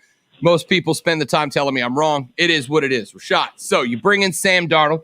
You commit to Sam Darnold. You pick up the fifth-year option on Sam Darnold. You trade away picks for Sam Darnold. You send Teddy Bridgewater out for Sam Darnold. You might believe that Justin Fields is the next franchise quarterback. I'm not saying he's not gonna be. I'm just not saying that I'm not guaranteeing that he is. I also don't think that we have seen anywhere close to the best that Sam Darnold has to offer. So for me, I want to go all in on building the best team that I can build. I think bringing Justin Fields into the fold creates a situation where Sam Darnold feels like he's playing on a short leash, where he's worried that every little mistake ends up getting him sat down and Fields brought in and prevents him from being the home run hitter that the Carolina Panthers needed last year when they had 8 games that they were down by 7 points or less inside deep in the fourth quarter and came up with 0 wins. To me, and I know you said yesterday, I don't care about his feelings. It's a business, and I get all that. But there is some level of that I think you got to be concerned about, just so Sam Darnold will go out there and make plays instead of be a caretaker quarterback. I think if you bring Fields in, you create that decision. That's why I called the shot that they were skipping over Justin Fields early. Where am I right? Where am I wrong? No, I think you're right in your assessment, but at the same time, he is going to, trust me, from this fan base, he is going to feel that Justin Fields pressure for the rest of his career. If he does not go out there and perform, this will be brought up for the rest of his career. And not only him, it's going to be on Matt Rule. It's going to be on Fitterer. And I'm telling you, this could potentially haunt. And if it doesn't work out, if it works out, great. Again, if you're going to go all in on Sam Darnold, support the man, okay? And support the guy. I'd argue if you're really supporting him, you probably should have went left tackle, but that's a whole other issue. So I just think, one, the case for Justin Fields and why I think Justin Fields would have been, and you just talked about building a team, right? You pick up the 5th-year option. You're paying the man $18 million next year, and then you have to extend said player. If it works out, he's going to demand a pretty good salary. We're talking, what, 20, 30 million a year, right? So part of building a team is getting pieces around the quarterback.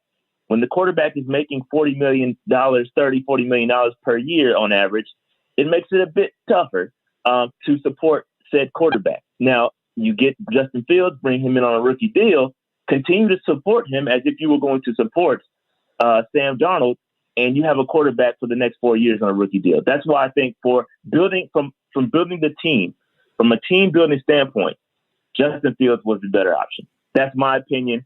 But again, if it works out and Sam Darnold balls out, you won't ever hear me complain about it. But if he doesn't, if it does not work out, boy, I will never shut up about this. Rashad Beard, host of the Panther Nation podcast, joining us here on the Rob Brown Show and ESPN Upstate.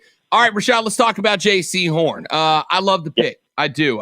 Yes, I would have liked an offensive lineman, Penei Sewell. I think the guy that we all had circled and targeted came off the board 1 pick early, just needed 1 more before he fell out. Arguments about whether Rashawn Slater was the guy. Rashawn's on the board all the way down till around, 13? I think he got picked. So Jaycee Horn's the guy.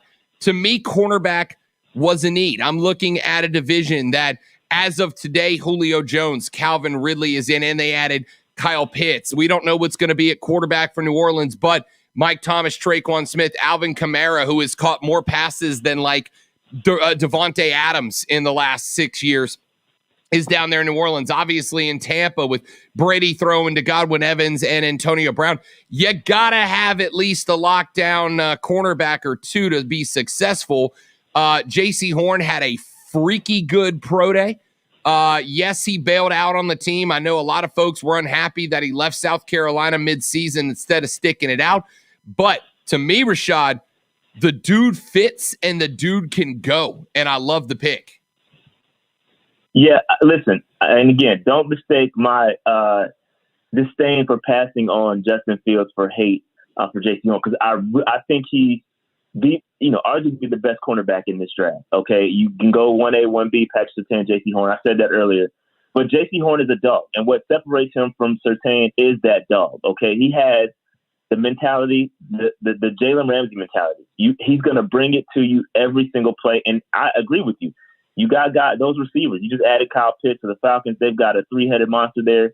You need cornerback, and I agree. It is a need for us. It is absolute need for the Carolina Panthers. He had some excellent performances in the SEC. He took on Jalen Waddle, took on Jerry Jeudy, Justin Ross, Kyle Pitts, Seth Williams, Elijah Moore.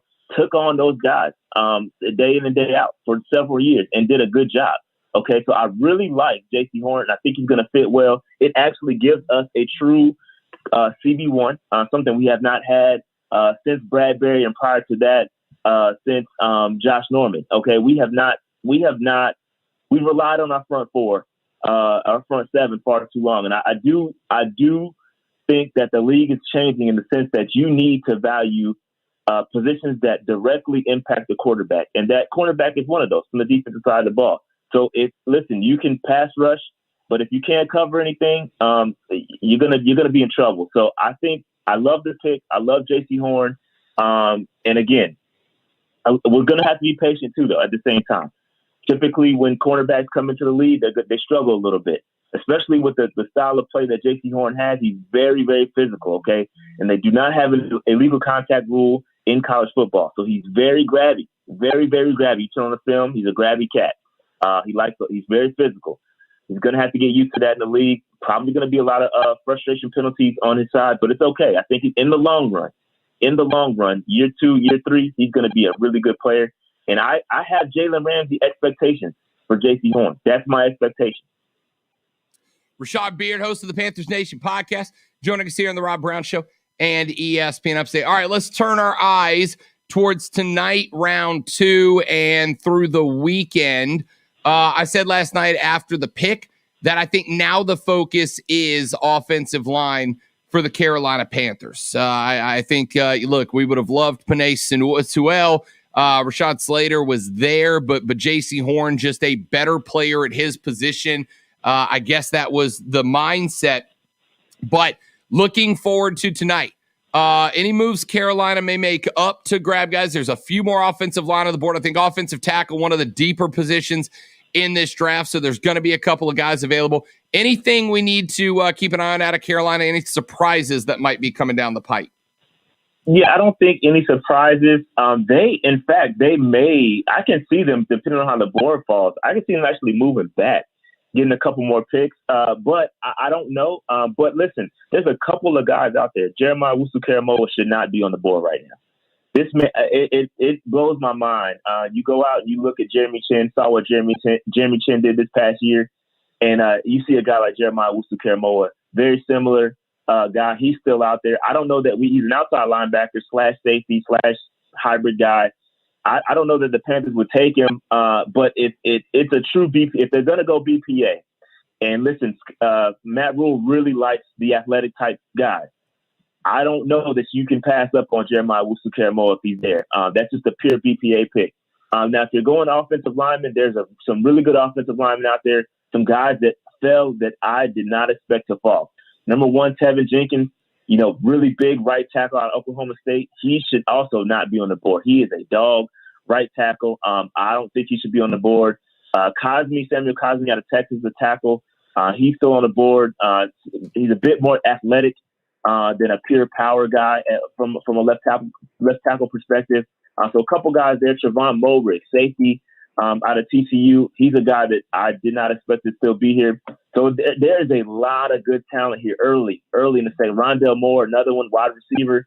I think a guy that you said you like, 5'9", 180 out of Purdue. Listen, there's a lot of good talent still here. We're in a really good spot picking at 7th or 8th, 9th overall in the second round. So I could see if some of those guys continue to fall, I could see a trade back to acquire more picks. I don't know. Maybe we got an additional second pick. Maybe trade up, package those up, get back in the third. But there's some really good talent. And I think before the day is over, before day 2 is over, I definitely expect us to walk away with a left tackle of sorts. I hope that's the case. I really do. Rashad Beard is the host of the Panthers Nation podcast. You can follow them on Twitter at Panther Nation PC, but follow them on YouTube where they put all the good stuff breakdown last night. I'm sure we'll do the same tonight. Rashad, my man, I appreciate you taking a few minutes of your time off on a Friday. Probably double dip next week too, and do a full recap of the Panthers draft. Yeah, man. Anytime. Let's do it. Let's go. Rashad Beard, host of the Panther Nation podcast. Thanks for his time. Quick break. We are back after this on the Rob Brown Show. This is ESPN Upstate. The Rob Brown Show.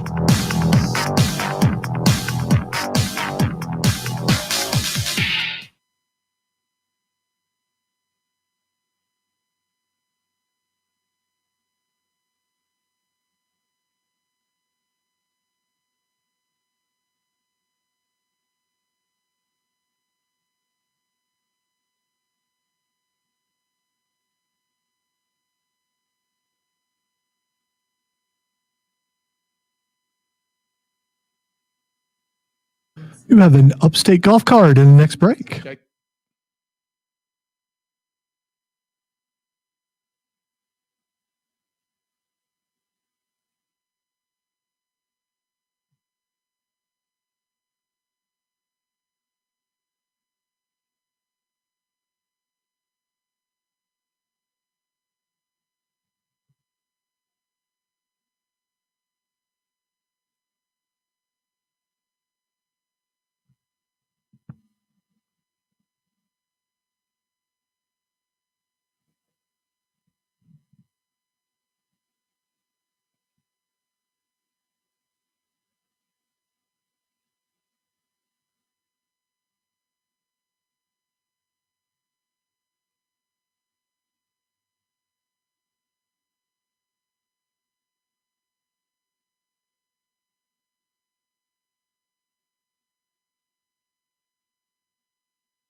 One minute.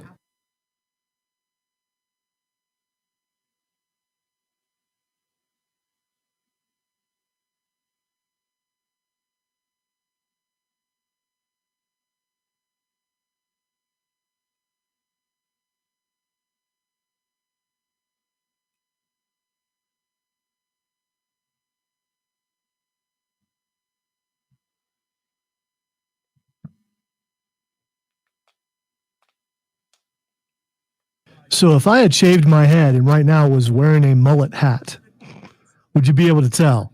No. That I'm pulling off what I was trying to do. Yes.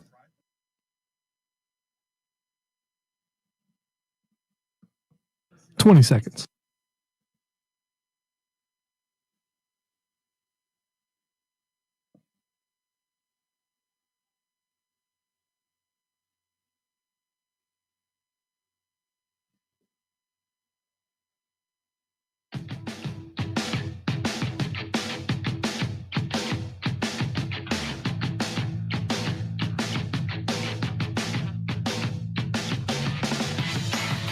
Rob Brown Show rolls on. This is ESPN Upstate. Rob Lonzo, you. So the Jacksonville Jaguars, on their way, they're changing their name to the Jacksonville Tigers after they get both Trevor Lawrence and Travis Etienne yesterday. The Jags with the surprise pick late in the draft, which I think is interesting. I'm intrigued to see what these two guys bring to the table together next year. Now, what was interesting, and I don't know if you heard this, Zoe, but Urban Meyer, after the draft in his press conference after picking up Travis Etienne, Urban Meyer said that he viewed Travis Etienne as a third down back in the system they have.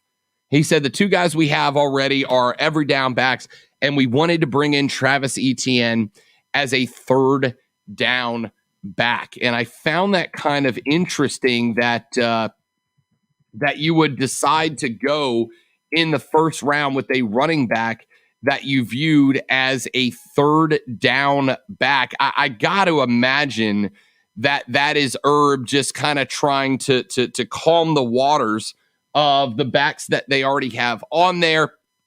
But you're talking about a dude that ran for an average of 2,300 yards in his final 2 seasons at Jennings High School.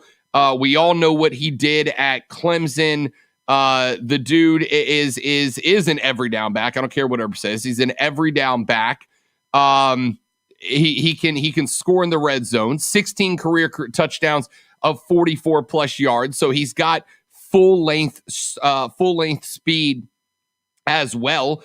In fact, the only things that I have two critiques on Travis Etienne. Number one, his ball security is not at NFL level. He's going to be hit a little bit harder. I need him to. And number two, he does not pick out holes and hit them at an NFL level. That's not on him. That's something you develop when you get there. But he is a long strider when he is in very cramped conditions, and that's not great. I need a guy with choppier footwork there. Outside of that, Travis Etienne's a good fit in Jacksonville, and to pair him up with a quarterback that he has chemistry with opens up a chunk of the playbook with running back routes that Trevor Lawrence can utilize and not have to build chemistry and timing and all that. I love this pick for Jacksonville, though.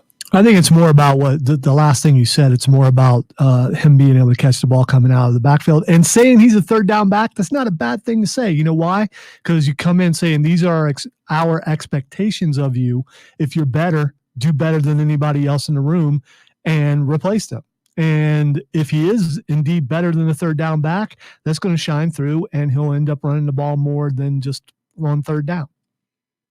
Yeah, it's going to be, again, it's going to be kind of interesting to find out how Herb puts him into the rotation. Etienne is a guy that, look, he runs hard. And I'll say this is probably going to be my one, the one thing I'm going to say that Clemson fans may not be thrilled about. He is a guy who is not afraid of contact. He is a guy that runs through contact very hard. And while that is something that we consider admirable at the collegiate level, though, it doesn't tend to make for guys with long careers at the running back position in the NFL, right? You've got to have some level of self-preservation in order to have a more than 4 or 5 year career at running back. And we know with Herb's style of play, which I think he's going to bring a more college football centric style, I think that will help to extend his career.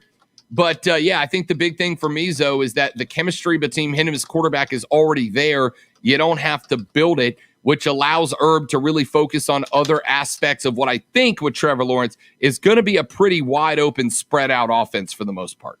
Yeah, and the other thing is he bet on himself, and it paid off. It absolutely paid off. He got picked in the first round, and he's the first running back picked, right? Yep.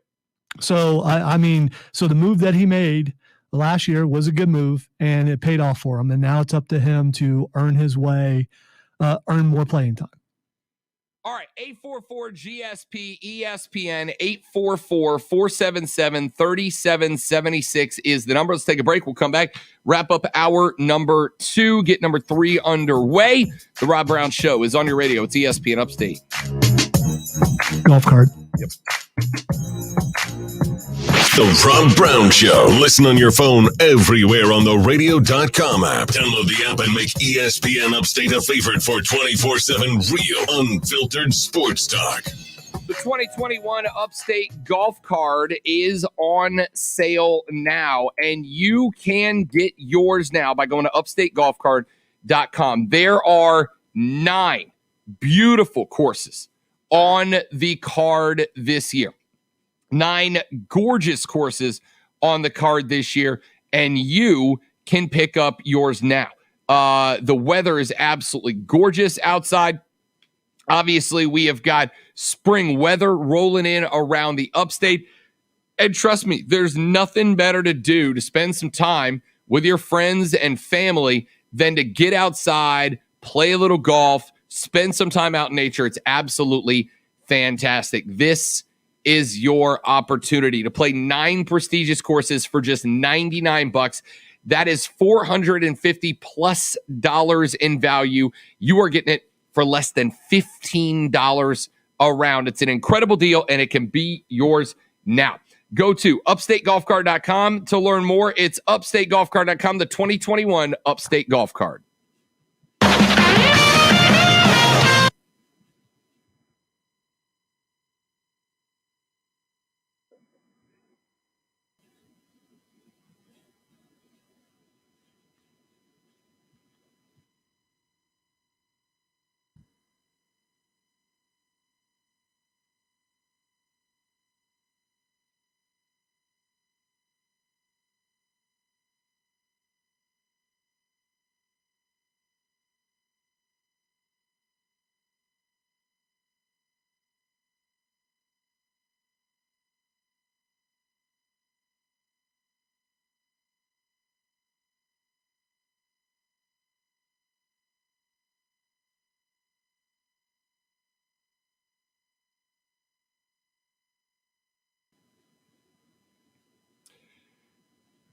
The official NFL page on their Travis Etienne draft profile describes him as a, quote, YAC daddy whose default running style is set to rampage. And did you say YAC daddy instead of yak daddy?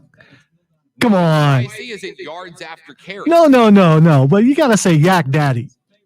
I don't think I'm going to say that. It's yak daddy. Come on. I don't think I'm going to say that. Come on. It's not YAC daddy.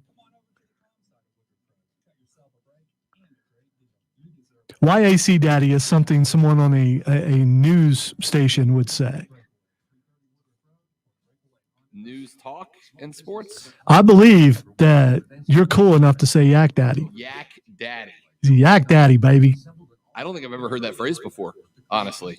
When you read it, I'm like, why are you not saying yak daddy? I don't think I've ever heard yak daddy before. Everybody knows what the yak is. I've never heard of yak daddy, but if I saw it on paper. I thought this was a term you used. You said it with such confidence. It's because I'm a broadcast professional, Rob. Gotcha. I can be very convincing on a lot of things. Just because I haven't heard yak daddy before and you haven't heard yak daddy before doesn't mean it's not what the kids are saying. Because I'm way removed from what the kids are saying. Yeah, but you sold it like you were like one of the kids, man. I was acting. I am a thespian. I also love whose default running style is set to rampage. See, that makes me believe that it is a millennial who wrote that. And they would know better than anyone if yak daddy is how it goes. Is it Y.A.C. It's just YAC. I mean, all three. So why would you automatically think it's YAC? They're all capitalized too. So? No, man. It's always just been YAC, yards after catch. I've heard the cool kids say yak. All right. That's all I'm saying. Dictionary. Yeah. Yeah, that might be risky. Yeah, no, I know. I'm going. Oh, that's not it. Yak is described by Urban Dictionary as an abbreviation of the phrase "yeah" and then a C word that follows it. Yeah, so you went to the wrong place. I see yak, but it's YAK, but not. That's an animal, right? Yeah, you know, yes, I believe. It's also a term used to describe content creators on the internet. So Zoe is now a yak. If I'm going to be a yak, I want to be a yak daddy. Nope. Yep. Nope. 20 seconds. Nope. Not a chance. Not a chance. Am I calling you that ever?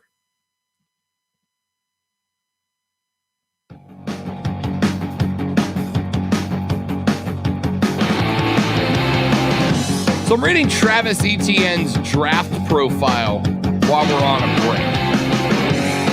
And the NFL's website, NFL.com/prospects, has a Travis Etienne breakdown. And under his strengths category, there are a bunch. Strength, very capable of excelling on all three downs. Put it in the paint throughout career with 78 total touchdowns in 4 years. Rabid determination to beat tacklers with fast or force. 16 career touchdowns of 44-plus yards. Patient creeper, allowing power blocks to develop. Yada, yada, yada. And you can tell that whoever wrote this is trying to write it in the style of a young person, right? Put it in the paint. Top end speed to make poor angles pay the iron price. And then right in the middle of his draft profile, it has the sentence under strengths, YAC Daddy, whose default running style is set to rampage. Zoe, during the break on the live stream at facebook.com/ESPN Upstate, Zoe hits me with, hey, that's Yak Daddy. Like he's the coolest dude in the room. Granted, he is because he's the only dude in the room. Yeah, there's that. It's Yak Daddy.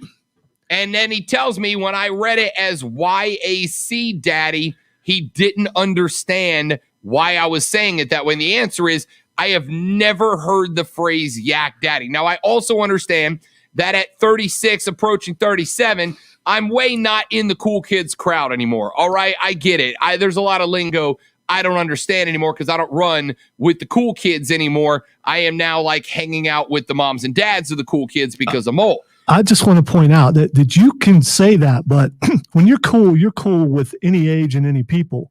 That's why I know it's Yak Daddy. Without a doubt, it is Yak Daddy. And I someday would like to be called Yak Daddy. And we discussed on the a stream that you will never call me that. And that's fine.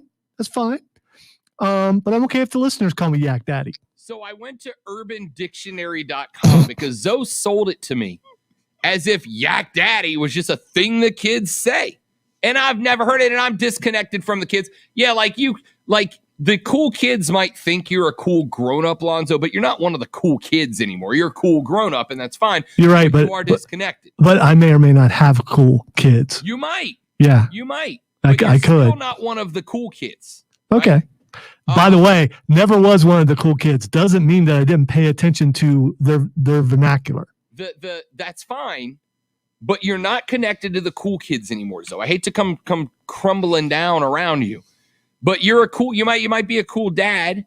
I'm a cool grandpa too, kids. man. Cool grandpa, not one of the cool kids. So anyway, I went to urbandictionary.com and learned that the phrase yak, YAC, is a shorthand abbreviation in the British vernacular of C word. All right. That's what it stands for. I don't think that's what they meant. Or yak, YAK, is apparently a newfangled term for a content creator on the internet, a YouTuber, a Twitter, whatever. And Zoe requested that we call him that phrase Yak forward, Daddy, which I am most assuredly not going to do. So why won't you even say it once? Because there is a different connotation with that word than it used to have, Lonzo. Travis Etienne is a Yak Daddy, which means he will get you the yards after catch. Now, if it said Y.A.C, then it's YAC. But I mean, then you say it YAC. You don't say it Yak. But for the record, let me be very clear here. I'm also not comfortable calling him a yards after catch daddy or a YAC. I'm not calling him or any other man who wasn't my actual father daddy. It's not happening. What kind of daddy? No kind. No kind. There's no way that phrase works that it's not weird. This is proof that you know what my skills are, and I'm just trying to get you to say it once. Yeah, I know. It's not going to happen. Somewhere in the NFL front office is a dude, I'm going to guess for no reason at all, let's say he's sitting in his, I don't know, late 50s, early 60s, who's like, I need to make this cool for the kids. I need to make this cool for the kids. What can I say? Yak Daddy. Thank you. Ugh. We come back. Mark Ryan came after me and Zoe yesterday. Today, we return fire. That's next on the Rob Brown Show on ESPN Upstate.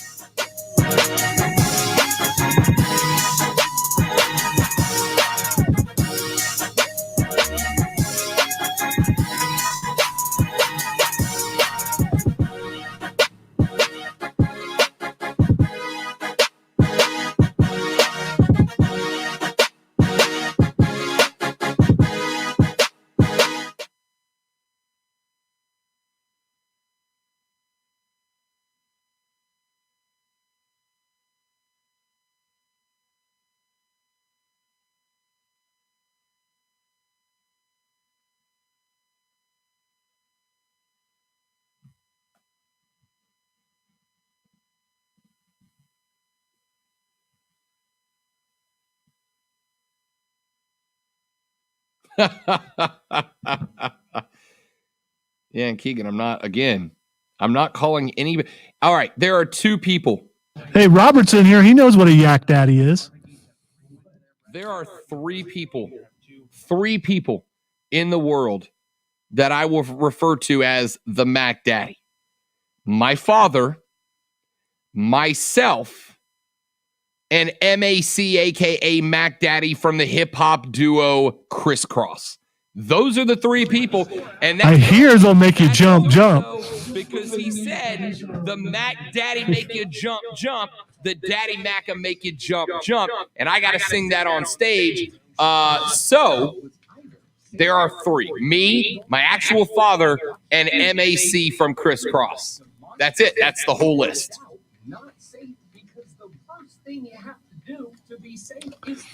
Now, I could be that guy to put where you actually said that word, like in a spot where I could just play it over and over again. But I'm not going to do that. And I'm not going to say that's going to end up being a promo. But I'm not going to say it's not going to end up being a promo. But it does sound like something that the person we're about to discuss would want to be called.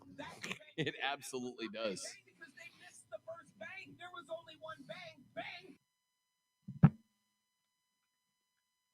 Was that the Bang Bang commercial? It's one of my favorites. Yes, you heard yourself banging in the background. Because I'm the Mac Daddy.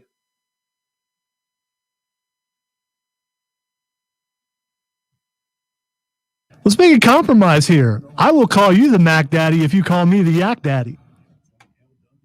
That sounds like a deal to me. No.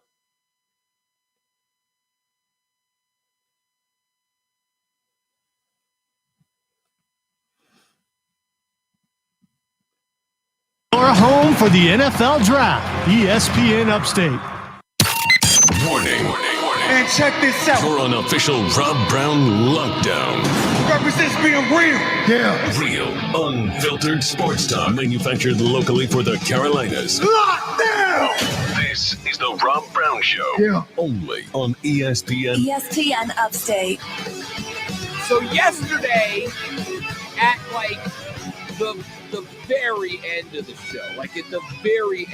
the show, as we were going off the air, it was announced that Aaron Rodgers has told certain members of the Green Bay Packers organization that he does not want to return to the team, that he is out, that he does not want to play for them anymore. So Lonzo and I started talking, and I want to say before we begin that both Lonzo and I knew that what we were about to talk about was not going to happen. It was a hypothetical. It wasn't going to happen. Nobody in Jacksonville but Zoe and I both said that if given the opportunity, I would take the 3 or 4 more years that Aaron Rodgers has in the NFL, that guy coming off an NFC championship run in which he only lost to Tom Brady and the Buccaneers, that guy who just won the 2020 National Football League Most Valuable Player Award. Yeah, that guy. I said I would take him in a trade straight up for Trevor Lawrence. All right. Diesel and Mark started talking about it. And I understand that I'm in a minority here, and Zoe is as well. But Mark started talking about it on his show. And this is how it sounded. And Adam Schefter now is apparently so disenfranchised with the Green Bay Packers that he has now in the last hour, and if Diesel, if you could drop a breaking news on this on our Twitter page, he's now asking per Jay Glazer and Adam Schefter. Aaron told the Packers, according to Jay Glazer, he doesn't want to return. I think it's more than a contract deal. I think he's pretty strongly convicted that he doesn't want to go back to the Packers. So anyway, here is the thing that Rob Brown said when I was driving in today that made me drive off of the bloody road. Diesel, I don't think this is in any way, shape, or form accurate. Rob Brown said this, and Lonzo agreed with this, and the only thing I can deduce is that you don't like Clemson very much if you would say something like this. But Rob Brown and Lonzo said that in a heartbeat, they would trade the number 1 overall pick from Jacksonville and Trevor Lawrence to Green Bay to get Aaron Rodgers. Aaron Rodgers is 37 years old. Okay? Jacksonville won 1 game last year. 1 game. Okay?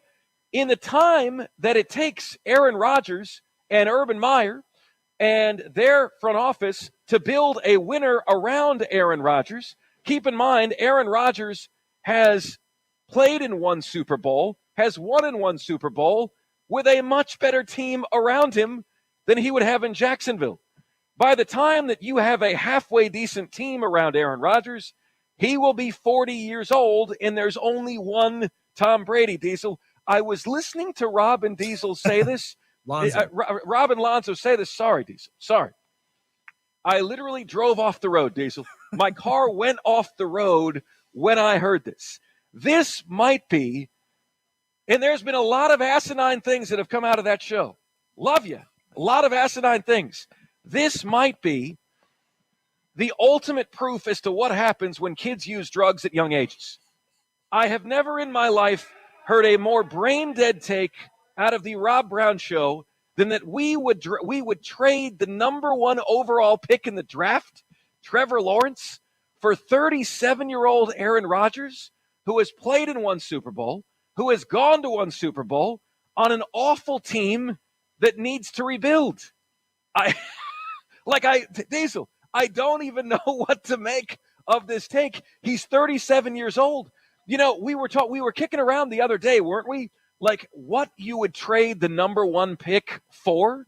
What in the NFL somebody could give you for the number 1 overall pick? And the Rams had an offer, potentially Aaron Donald, Jalen Ramsey, and 2 first-round picks for the number 1 overall pick.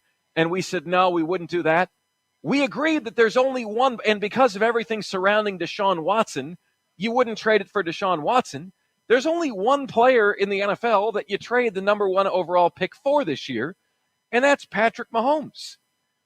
Aaron Rodgers, Diesel, 37 years old. What is he going to do on a team that was 1-15?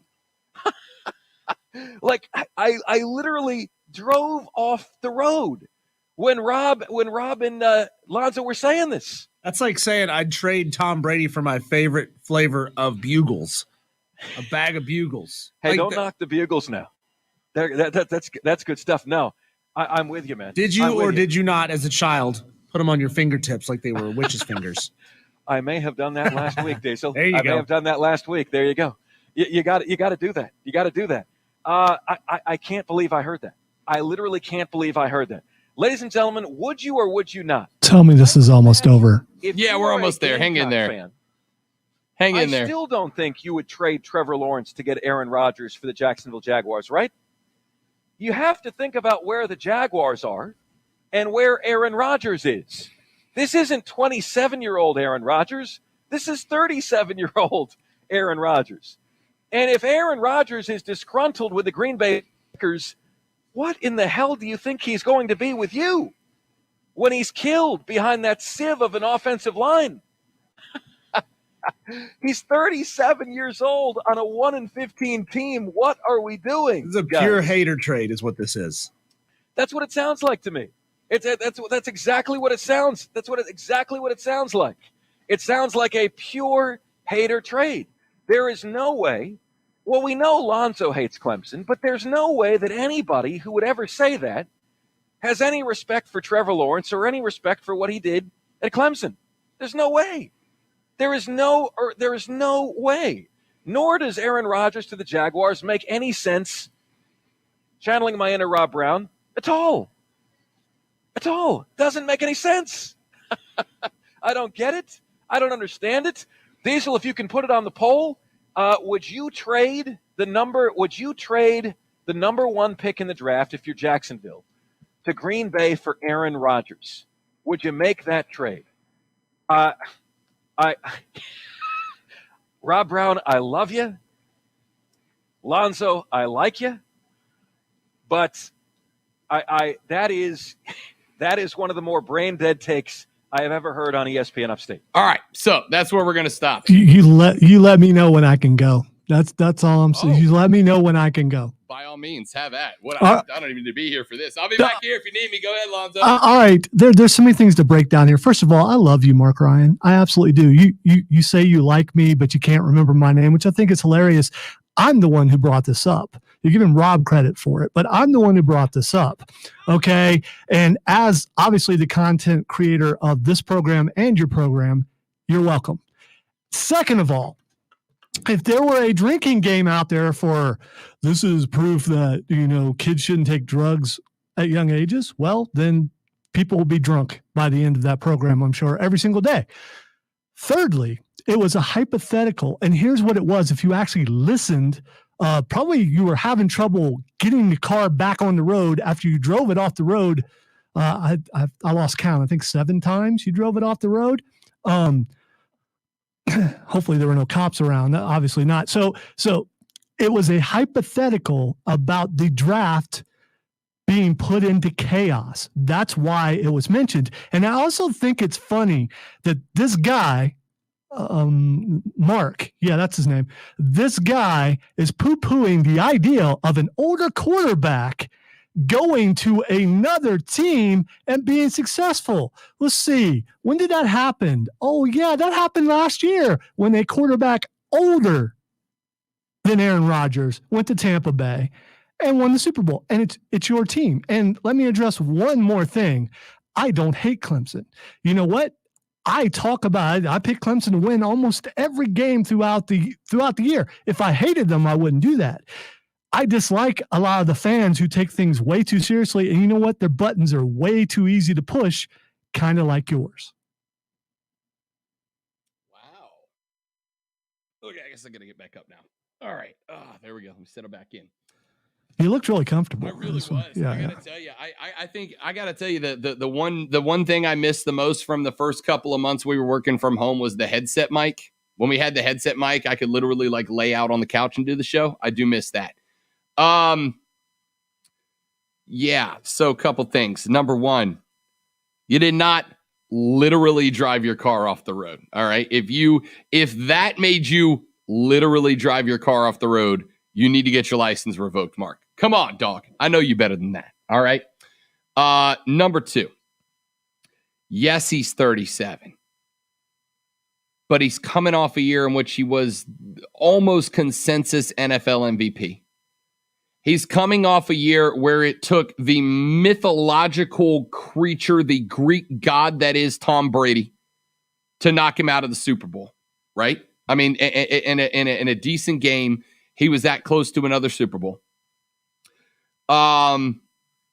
he's playing. Oh, and by the way, he's playing under a coach who elected to kick a field goal instead of go for it late in what I think there were two games where one play sent Tom Brady to the Super Bowl. The Jared Cook fumble against the Saints and the Packers' decision to kick a field goal. Either one of those two things happen, Tom Brady's not in the Super Bowl that year. Either the Saints or the Packers are. All right? Now, you understand, I understand that it's going to take the Jags a year or two to fix it.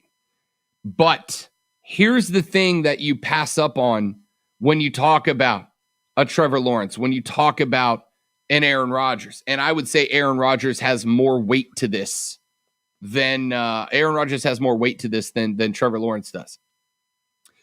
These types of quarterbacks are free agency magnets. People want to play with them. People want to be there when they are with an organization that gives them the freedom to go out there and play their best football. Green Bay was not doing that, which is why Rodgers wants out. The good players that Green Bay has had, the Devontae Adams, etc., are there because Aaron Rodgers is there. And if Aaron Rodgers leaves, there will be an exodus of good players from Green Bay until they figure it out. By the way, in the past 7 years, you know how many offensive players the Green Bay Packers have drafted? This is just a brief aside. 7 seasons. How many offensive players in the first round has Green Bay drafted? 1. And he played quarterback. Jordan Love. That's it. That's why he wants out. So, yes, I understand that Trevor Lawrence's ceiling in the NFL on a scale of 1 to 10 is a 10. I understand that TL16 sets up to be exceptional. You know who the last quarterback to be considered that highly graded was? The last quarterback to be considered a nearly flawless QB was? It was Andrew Luck. It was Andrew Luck in Indianapolis. Hey, Zoe, how many rings did Andrew Luck decide to win before he decided to call it a career? I believe that would be 0. Correct. So, trading Trevor Lawrence for Aaron Rodgers, you might end up getting a Tom Brady in Trevor Lawrence, but you might get an Andrew Luck. Remember, Luck was the cat that was the most recent close to perfectly polished quarterback in the game. He was the guy, right? He was the one. And that didn't go so well, did it? That didn't go so well. So, it went well. He had a good career, but he didn't win the bowl. He didn't get him to the big one, and then he retired early. There's nothing to say TL won't follow the same script. I know what I have in Aaron Rodgers. I have the reigning, defending, undisputed National Football League most valuable player.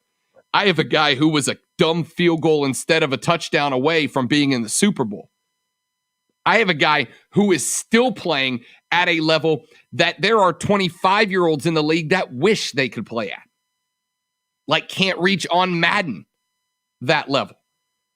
To say that take is brain dead. Do I think that it is in the minority? Yes. Do I think that I am... he put up the poll. We talked about the poll, right? He had Diesel put up a poll on ESPN Upstate. On that poll, 26.2% said they agree with me, Alonzo. So 1 out of 4. I know I'm in the minority here. But to say that is a brain-dead take and the worst take he's ever heard on ESPN Upstate, first off, I guess I've got more work to do. But second off, no, it's not. No, it's not. Look, so Trevor Lawrence might end up being the next big thing. He may be the next Brady. He may go win Jacksonville a Super Bowl. He might. But Aaron Rodgers has already been to a couple. Aaron Rodgers should have gone to one this year. Aaron Rodgers is the reigning, defending, undisputed National Football League MVP. In the NFL, I will take knowing that I've got an A- player before I take speculating that I have an A+. And that's what this is. We're speculating Trevor, and again, I think Trevor's going to be just fine. But to say that the only reason Zoe and I have this take is because we hate Clemson and disrespect Clemson, no. Let me make one thing abundantly clear to all of you right now. When Rob Brown talks about the NFL, I don't give a damn about college football. All right? I don't care.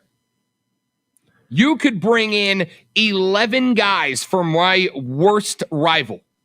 If they go win the Saints a Super Bowl, they are my heroes. All right? Let me jump in there with you, and I am right there with you. I'm an NFL guy first. I always have been. I love my college teams, but I love the NFL first. And as someone who had to root for Elvis Grbac for a couple of years, a horrible Michigan quarterback, I rooted for Elvis Grbac. Why? Because he was on my team. And Trevor Lawrence, I hope he does well. I hope they turn Jacksonville around because unlike Rob Brown, I like Urban Meyer. So I want to see him do well because he did well at my college school. But still, I just and one more thing. And don't call yourself that chauffeur man and admit that you put bugles on your fingers. That's all I'm saying. That's all I'm saying. All the wrestling takes we have had, I have never said, yeah, I get bugles and I put them on my fingertips like witches' fingers. By the way, I just want to say bugles on your fingers are more delicious. But we're your boys. That's the men talking about it. Do you put them on your fingertips like witches' fingers? Yes, I did it yesterday. Tee. Way to go, men show. Way to go, show for men. Speaking of brain dead. So yeah, let's not pretend like that's it. Am I in the minority? Yes. Especially around here, I'm in the minority. By the way, you're in the majority right now. Of people hosting the show, yeah. Exactly. So if we ask that question in, I don't know, Florida. Well, no, that's a bad state. That's Jacksonville State. If we ask that question in California, in Texas, in Illinois, in Iowa, in Montana, I'd be willing to bet you that it would be closer to 33 to 35% that agree with me. All right. We're in Trevor's backyard. He was in Seneca last night. We're in his backyard. Of course you guys are going to have his back no matter what. It's like I said, yesterday, by the way, I said I hate it for Trevor and ETN because now they have to go to the worst big city in America in Jacksonville. And I had people coming out of the woodworks like they were taught how to bloom where they're planted. They're going to be great. Stop. I didn't say a word about the players. I said Jacksonville sucks. But now all of a sudden, I got road warriors coming out in the upstate that are great defenders of the great city of Jacksonville. No, that sucks. That wasn't what they were doing. They were defending Clemson, and those guys are overly sensitive, and they don't realize what a joke they are when they do that stuff. It's like, dude, they're not even in Jacksonville yet. All right, they're not. Well, even in I think I just saw a picture of Trevor touching down and coming. Well, they out weren't of the last play. night when I was getting the heat. Okay. All right. If 10 years from now, Jacksonville's won 3 or 4 Super Bowls on the arm of Trevor Lawrence and the city doesn't suck and they rename it Lawrenceville, then cool, I'll reevaluate. But I said Jacksonville sucks, which by the way, Zoe, just to prove my point, how long have I been on the airwaves saying I hate Jacksonville? Like, I don't know, the day I got here? This isn't me hate, but that's what happened, right? I've been saying Jacksonville sucks for a year and a half since I moved here. And you're not the only one. Yeah, you're not the only one. I've heard some other people that have been there or lived there who were, I've been saying that for a year and a half. Travis and Trevor are Jags now, and I got Clemson fans coming out of the woodworks like, Jacksonville's a great city. Jacksonville's an incredible city. Travis and Trevor are there. No. Jacksonville still sucks. Your football players are good, but the city sucks. But that's what I'm saying, right? People get so emotional, and this is the difference between NFL people, NFL first people like me and Zoe, and college first people. The college first folks, I had a Bama fan last night come on the stream, Zoe, and say Matt Jones will prove to be a better quarterback than Justin Fields, Trey Lance, Trevor Lawrence, and every other quarterback taking this draft. Matt Jones is going to be the best of all those guys. And I'm not going to say he's wrong. You know what? He could be. He might be. But it's a silly take to have before they get to the league. All right? But the Bama fans love the Bammers. The Clemson fans love the Clemsoners. Right? And y'all get so Zoe and I don't give a rat's patootie about college labels once you make it to the league. We don't care. The league comes first for us. I hope Travis and Trevor do well. Zoe and I will make more money if Travis and Trevor do well. Same with Jaycee up in Carolina. Yeah. More proof that Mark Ryan is wrong. I was upset when Sammy Watkins left Kansas City because I don't care about the college. I want you to do well for my team. It's just, God. Yeah, it's not it. That's it. That's it. Quick break. Come back. Get back on the clock. The Rob Brown Show's on your radio. This is ESPN Upstate.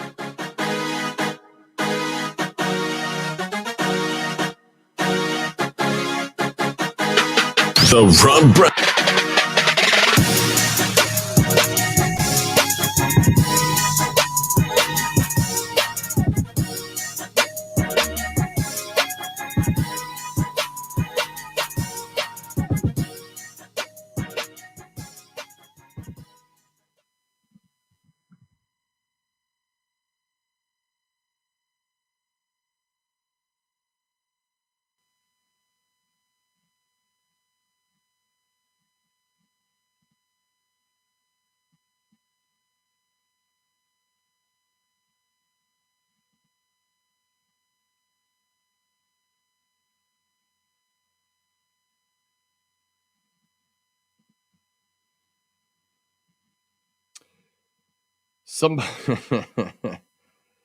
My man Tommy, I will be there, buddy. Heck yeah, I will be there. Absolutely.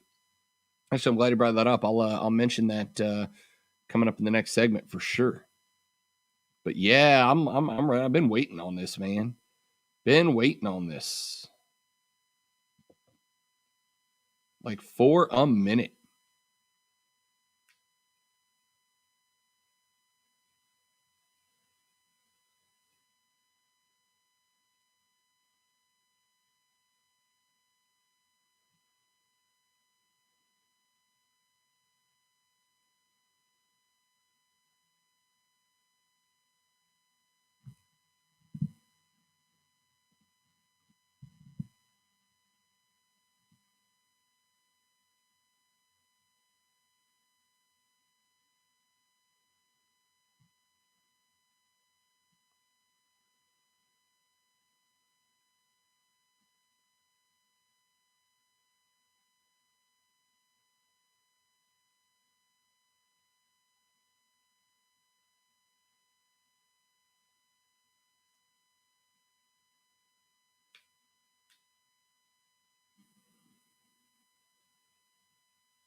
I would now like to be known as the brain dead Yak Daddy.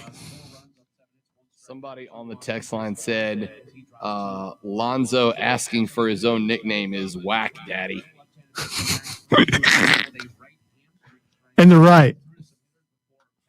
Because there is that rule, which I don't. Well, yeah, I guess I do agree with. You can't give yourself a nickname.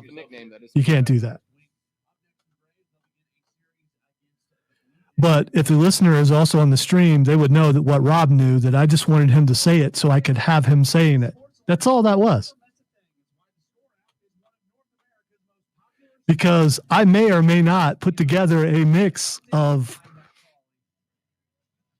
jump with Rob saying Yak Daddy instead of Mac Daddy in it. I might do that. I might have those skills.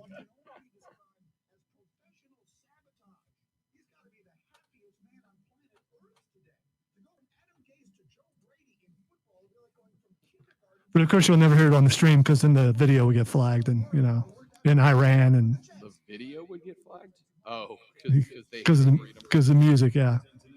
Although I'm not sure parody applies, but I'm not willing to give it a shot.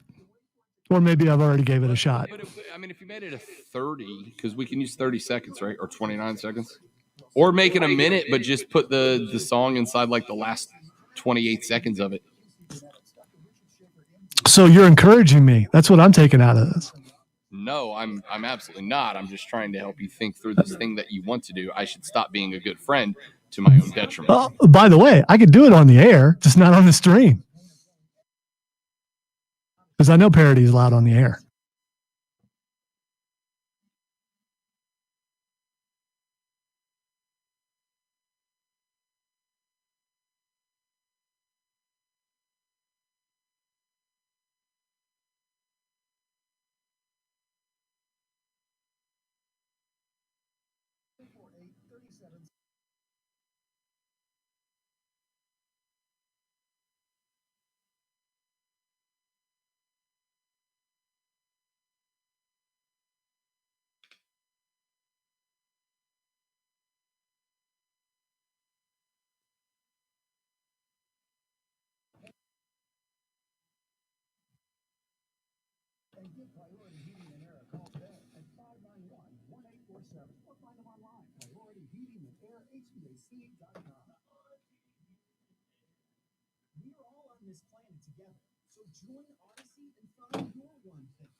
If I really wanted to get myself in trouble, I would take my entire tirade, turn it into a promo, even if it's 5 minutes long, and schedule it in someone's show.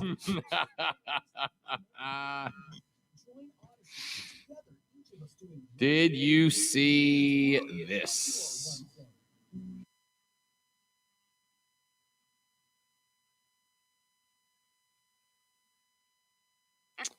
That is Jeremy Renner as Hawkeye in a completely comic book accurate outfit. That is sweet. Yup.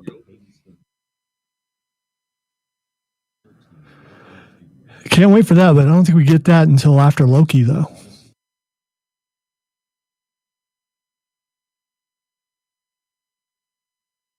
It's weird going home on a Friday and not having something to watch. Right? I got up early this morning to watch. Although there's the draft. I mean, there's that, but, you know.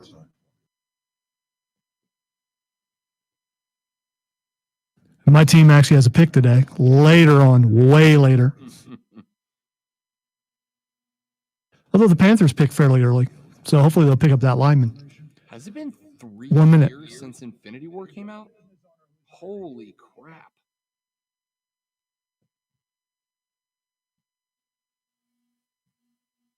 Once you hit 35, man, the years just start flying by on you.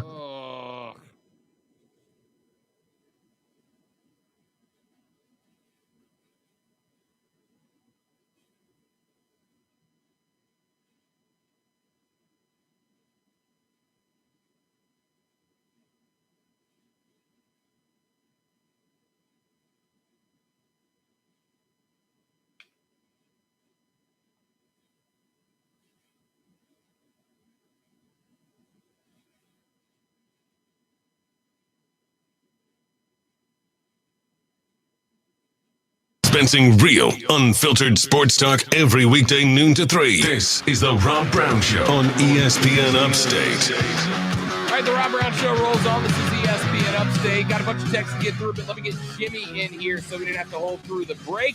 Talk a little Aaron Rodgers. Jimmy, welcome to the show. Great to have you, bud. Appreciate you taking the time. Hey, guys. Thank you for having me. So, first off, I'd like to say Mark Ryan is offsides all the time. He's full of hot air. And if I were y'all, I would put tag. If I were y'all, I'd tag. Jimmy, you dropped off. Say that again. If you were us, you would do what? I would put boost to butt to Mark Ryan. I'd tag team his, you know what. But yeah, those things he said about y'all were totally offside, talking about doing drugs when you were kids and all that other crap. I mean, that was just unprofessional. It was not needed. It was not needed. But as far as the Aaron Rodgers goes, the party for him would be San Francisco. He's from Chico, California, a couple hours from San Francisco area. And they've got the team that they could win 3 or 4 Super Bowls with Aaron Rodgers. And as far as Aaron Rodgers compared to Tom Brady, at 37, I think Aaron Rodgers is much more of an athlete and quarterback than Tom Brady was at 37. San Francisco would be a great fit. I'll start with that, Jimmy. San Francisco would be absolutely a great fit. You're right. He's a California dude, so he get to go back home. The question is going to be about is the San Francisco 49ers organization going to be run even better? And what, are the Green Bay Packers going to be willing to make that move to get Trey Lance? I mean, at this point, that's the QB. Or would they be happy with Jimmy Garoppolo, I guess? And if so, are you going to keep that? I don't see San Francisco making the play. My understanding is that San Francisco made the call to Green Bay a couple of weeks ago asking about Aaron Rodgers. That was around the time we got the first reports that that Aaron Rodgers might be unhappy. San Francisco made the call. Green Bay basically shut them down. And so San Francisco went ahead and proceeded with their plan to get their guy and get Trey Lance. So I think San Francisco's off the board, though he would be a good fit. The interesting thing is going to be money-wise, because Aaron Rodgers is going to bring a big cap hit to wherever he goes, even though he leaves some of it with Green Bay. I saw to an Atlanta fan earlier today, Atlanta's not a good fit. New Orleans is not a good fit. Carolina's not a good fit. I don't know. I don't know where he might end up, but I do know there's going to be a lot of GMs who are frantically trying to scrub cap space to make room if he's hard-headed enough to get himself tossed. Oh, yeah, Aaron Rodgers is hard-headed, man. I think he'll do that. And, like I said, with the talent that San Francisco has, I just don't think Jimmy Garoppolo's got what they need at quarterback to win a Super Bowl. Yeah. He got him to the Super Bowl, but he didn't win it for him. Yeah, Jimmy, appreciate the phone call, man. Great to have you on the show. Thanks for checking in. I don't know. I think Jimmy, I look at Graham like Garoppolo. I think he just needs a better situation that he's had. Do I think he's going to be Aaron Rodgers, though? No. I don't think anybody's going to be Aaron Rodgers except Aaron Rodgers. Couple of texts that have come in at ESPN. Lonzo, #sickburn, bro. At ESPN, I lived in Jacksonville 3 years. It's a toilet, and that's an insult to toilets. At ESPN, you sound like two 8-year-olds pitching a fit because you didn't get your favorite flavor of ice cream. Grow up and quit whining because someone called you dumb. Who the hell cares? End quote. Thanks for the text, Mark. We appreciate it. I don't know. That favorite flavor of ice cream metaphor is a pretty standard Mark Ryan go-to. It absolutely is. We'll have to cross-reference the phone number and find out if it is indeed him. And that would be bad if it was. I'm going to say this. It's an 864 number. It's an 864 number. And if Mark Ryan takes care of his phone number like he did his license plate, it's definitely not that. That's a great point. Look, as Mark and I have both said multiple times, dude, we like to kick each other back and forth. All right, it's out of fun. I don't care. Mark Ryan has called me many things worse than brain dead. I promise. It's just some friendly banter between shows. Take a break. Back after this, the Rob Brown Show rolls on. This is ESPN Upstate.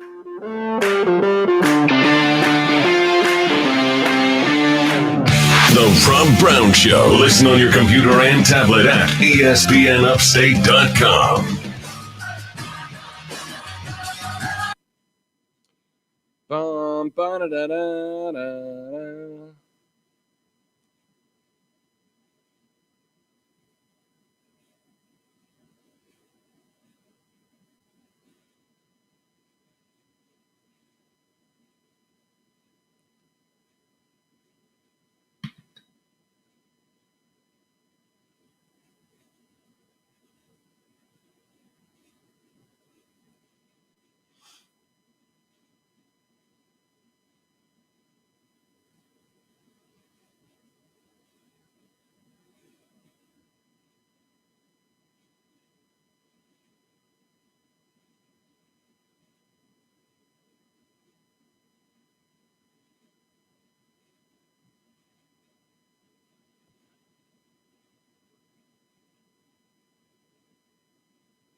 When you get a moment, check out what I sent you on Twitter. I just saw that.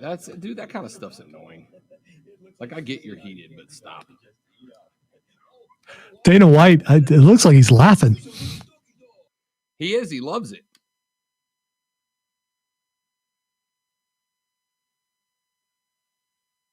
I kind of think it's funny, but, you know.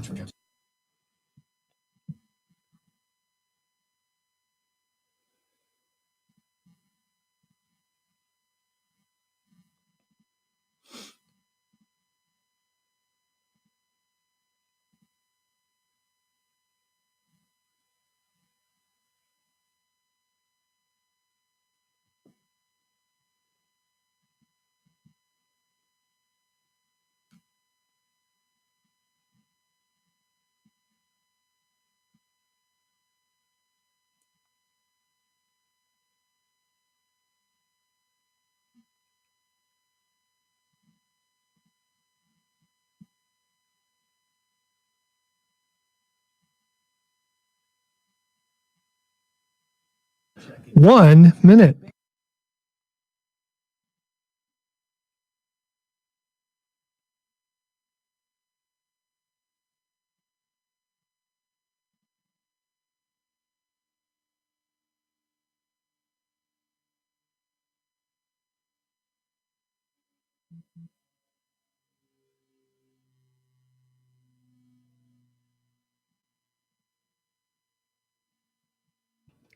$30 seconds. You have a Prisma in the next break. Okay.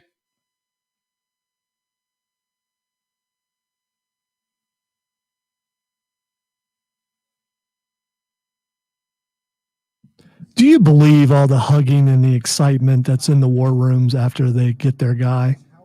Some of them. They know that cameras are on there. That's all a show. Some of them, yeah, and some of them don't. Some of them I do. I believe it as much as I believe that every fighter who gets into a confrontation. The scores, the ups and downs, the ins and outs. Real, unfiltered sports talk. It's the Rob Brown Show on ESPN Upstate. 71307, the Eagles Market text line. And don't forget that your home for draft coverage tonight and tomorrow is ESPN Upstate 97.1 FM Spartanburg, 97.7 FM Greenville, 97.1 FM Spartanburg on the Odyssey app, AUDACY. Download that app. We will start our coverage this evening at 6 p.m. 6 o'clock tonight, we'll start coverage of round 2. And then starting at noon tomorrow, the entire final day of the picks. So your home for comprehensive, thorough NFL draft coverage is ESPN Upstate. A couple of texts on the Eagles Market text line, 71307 at ESPN. Aaron is going to Denver per Joel Klatt this morning on WJOX out of Mobile. Denver is a spot I've heard is a preferred landing place. That Denver has been trying to pull that trigger. I've got a contact in Denver who is very close to the organization. In fact, he did his show. His name's Ben Albright. Ben did his show yesterday on round 1 from the Broncos organization, from their HQ. He's the only radio dude they had there. Talked to him, and he said that the Broncos would like it. They're pushing it. They've been on the phone making calls, but there is no deal anywhere close to being in place yet. The foundation of their offer has been laid to Green Bay, but there has not been an offer just yet. So we will see. At ESPN, that was the first time Mark has discussed actual sports on his show, so maybe he should listen to the Rob Brown Show more often. At ESPN, can we discuss how sick it would be for Tim Tebow to be tight end for Jacksonville? I mean, hold my beer, end quote. Yeah, listen, I thought Tim Tebow should have been we didn't get back to this today like I said we would, Zoe. I said Tim Tebow should have been a tight end the first time he was in the National Football League. He should have been a Taysom Hill, a guy that takes some snaps at quarterback, but also at fullback and also at H-back and also at wingback and also at tight end and also on special teams. And the fact that he refused to do so. Tim Tebow is an incredible human being. I have spent time personally one-on-one with Tim Tebow. The dude's a great guy. I'm not arguing with that. But in his NFL career, the dude was selfish. He was asked to do things for the team. Zoe, how many times have you said to me, if the team asks you to do something to make them better, you do it as a team player? Tim Tebow was asked to be a team player, and he refused to do it during his career. Now he's realized that this is his last shot. This is it. The baseball thing went okay, but he never made it to the bigs. He retired. He's got one more crack at the NFL after a tryout with Jacksonville.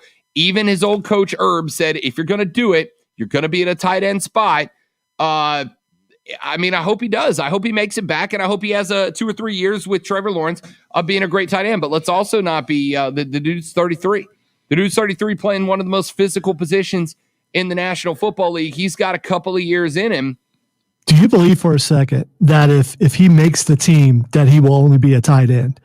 I mean, who came up with some of those plays that, the jump pass and things like that? I believe it might be the coach that No, you're getting me wrong, though. I just said he should be a Taysom Hill type player, a gadget type player. All right, yeah. Line him up at fullback if he's still got it. And again, a lot of this depends on does he still got it. Again, he's 33. He's not 23 anymore. If anyone can handle what goes along with Tim Tebow, it would be Urban Meyer because he's already experienced it. I agree, and that's why this is a good fit. And it won't put him off. He'll be okay with it because he's from what I understand remained friends with Tebow all these years. So if he were going to go anywhere, this makes the most sense. I'm just not sure. I think age and ability are done. I just don't think he makes it. Yeah, I agree. I hope he does because I think it would be a good story, and especially if he makes the team better. And it would be another one of those offensive weapons that people would have to account for because you wouldn't know what he was doing when he went out on the field. Yep, I agree wholeheartedly. I'd be happy if Tebow can make it as a time. I'd be happy for him that he finally got to be where he could and should and would be. That being said, look, I think he took too long. If he would have been willing to do this at 26, 27, the guy, I think, still would have been in the NFL. Well, I don't know the entire Jacksonville roster, but if Tebow made the roster, he'd be probably one of the only ones who had ever been to or won a playoff game. Sure. Yeah, no, you're not wrong. But again, to me, like I'm not giving him a ton of credit he gets credit for winning the Super Bowl or for winning a playoff game like any other quarterback, but I also know that the defense they had that year was outstanding, and that went a long way in knocking that off. The tight end list right now is Chris Manhertz, James O'Shaughnessy, Tyler Davis. So look, would he be able to beat Manhertz? I don't know. I certainly wouldn't put money on it, but that's also not a no. All right. Also not a no. So that's it. I hope he gets that. You're right. I think it'd be a great story. I'd be very happy for him if he did. But Tim Tebow had his chance 10 years ago, and he decided that he was too selfish and he wanted to play quarterback only, and he wasn't willing to play a gadget role. And that's why he's out of the league. All right. That's it. Quick break. We come back. We talk about what you're talking about. Zoe tells me what's trending on Twitter. I give you 30, 45 seconds about what I know about it. That's how we play Twitter trending topics next on the Rob Brown Show and ESPN Upstate. Prisma. Yep. The Rob Brown Show. Listen on your Amazon or Google smart speaker. Just say play ESPN Upstate. 2,400 medical healthcare providers in their network. Locations across the uplands, the upstate, and the Midlands. The ability to schedule your appointment online. And if you can't leave the house, the ability to have a virtual appointment with your doctor so that you can do it from the safety and security of your own home.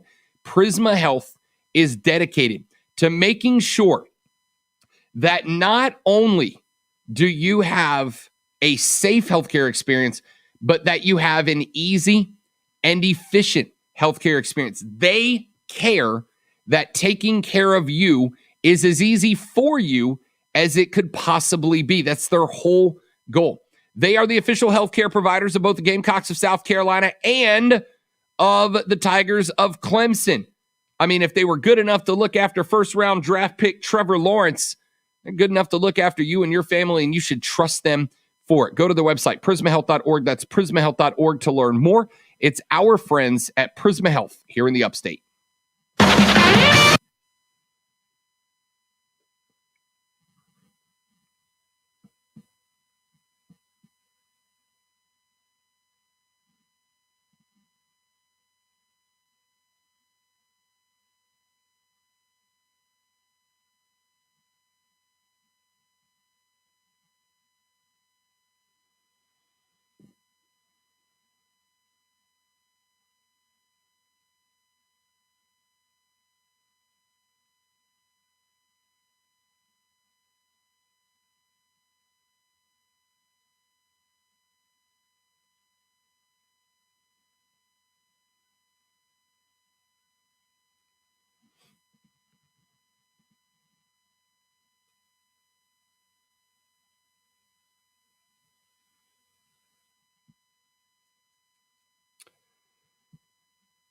The Big 12 had 0 first-round draft picks last night.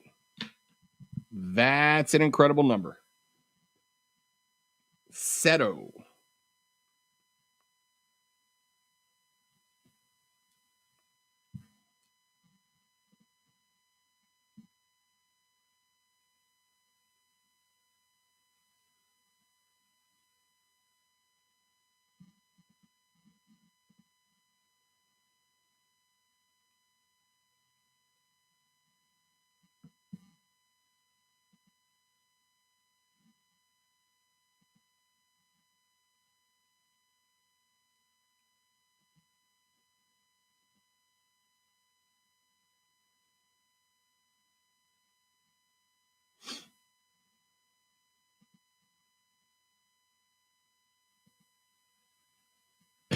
Now they're all lounging in the back of their trucks by my car.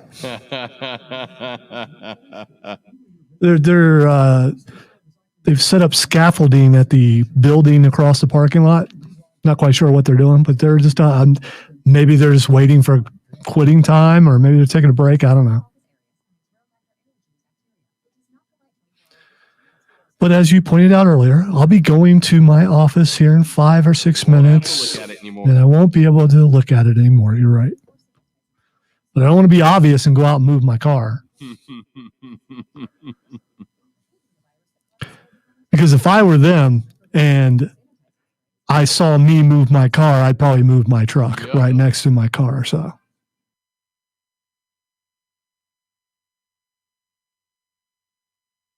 One minute.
And now, the Rob Brown Show presents Twitter Trending Topics. It is now time for Twitter Trending Topics, where if I had bugles on my hands, I would not be able to push these buttons. I will tell Rob what is trending, and he will tell us what he knows about it. Sorry, I went brain dead for a second. All right. Words are hard. It happens, you know. Sometimes you just go brain dead. All right, the first thing that's trending is Justin Timberlake. Justin Timberlake is trending, and I hate to say no. I hate to say I know why, Zoe, but you know what happens tomorrow, right? See, I don't get it, but you go ahead. So it's gonna be May. That's what I thought it was. Yeah, there's an old reading it and hearing it are two different things, but that's what I thought. You gotta hear. If you grew up around my time when every girl in the world was obsessed with JT and the NSYNCers, and that song was what they called a banger back in the day. Every little thing I do, never be enough for you. You don't want to lose. Blah blah blah. I'm not going to recite the whole song, but at the end he says, and whatever. When it's the end, it's gonna be May, but he says it May, and tomorrow's May 1st, so it's gonna be May. It's next topic. It's kind of cool. I mean, so May has several days that we'll be talking about. One on the 4th, more than likely. All right, the next thing that is trending is Arbor Day. Arbor Day is a day in which we all go out and like trees, which is fun. It is Arbor Day. We don't love the trees. We just like the trees. No, I love the trees. The okay. trees are good. You said just like the trees. I love the trees. Lonzo, I like you.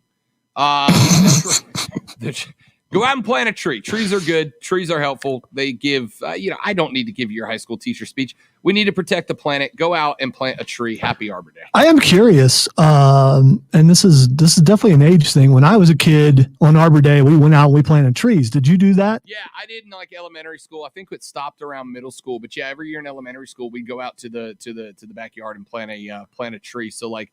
And it was kind of cool. Back at my old elementary school, there was like a whole little area out past the big. We had the little track and then the big track, right? The little track was a quarter mile and the big track was like a half or something. And at the back, they planted trees in a line around the back of the track. So there was a line and they sloped down because the new class would just plant the next one in line. It was kind of cool. How does that not go against child labor laws? I don't think planting a tree is exact in school.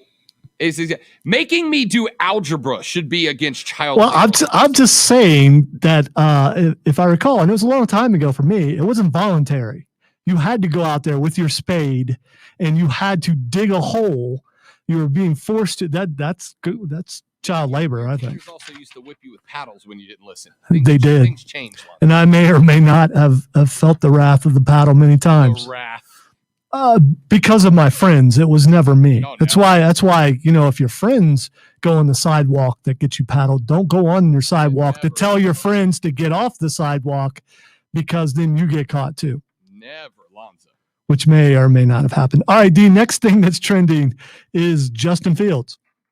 Justin Fields obviously selected yesterday evening by the Chicago Bears, and the Bears fans were losing their ever-loving mind. Today, Twitter is just full of Justin Fields highlights and the mock-ups of Justin Fields wearing a Bears jersey. Look, one of two things happen. Justin Fields becomes the guy, Chicago turns the corner, and Bears fans can feel relief for the first time in, I don't know, forever, or Justin Fields doesn't pan out, and the Bears need to just completely start that organization over from scratch. All right. We got time for one last thing, and I'm going to come at this one more time because of how this was said earlier on the show. Yak Daddy. I'm not calling you that. I hate that. I was hoping that you would think I was going after that show for men and wouldn't realize what I was doing.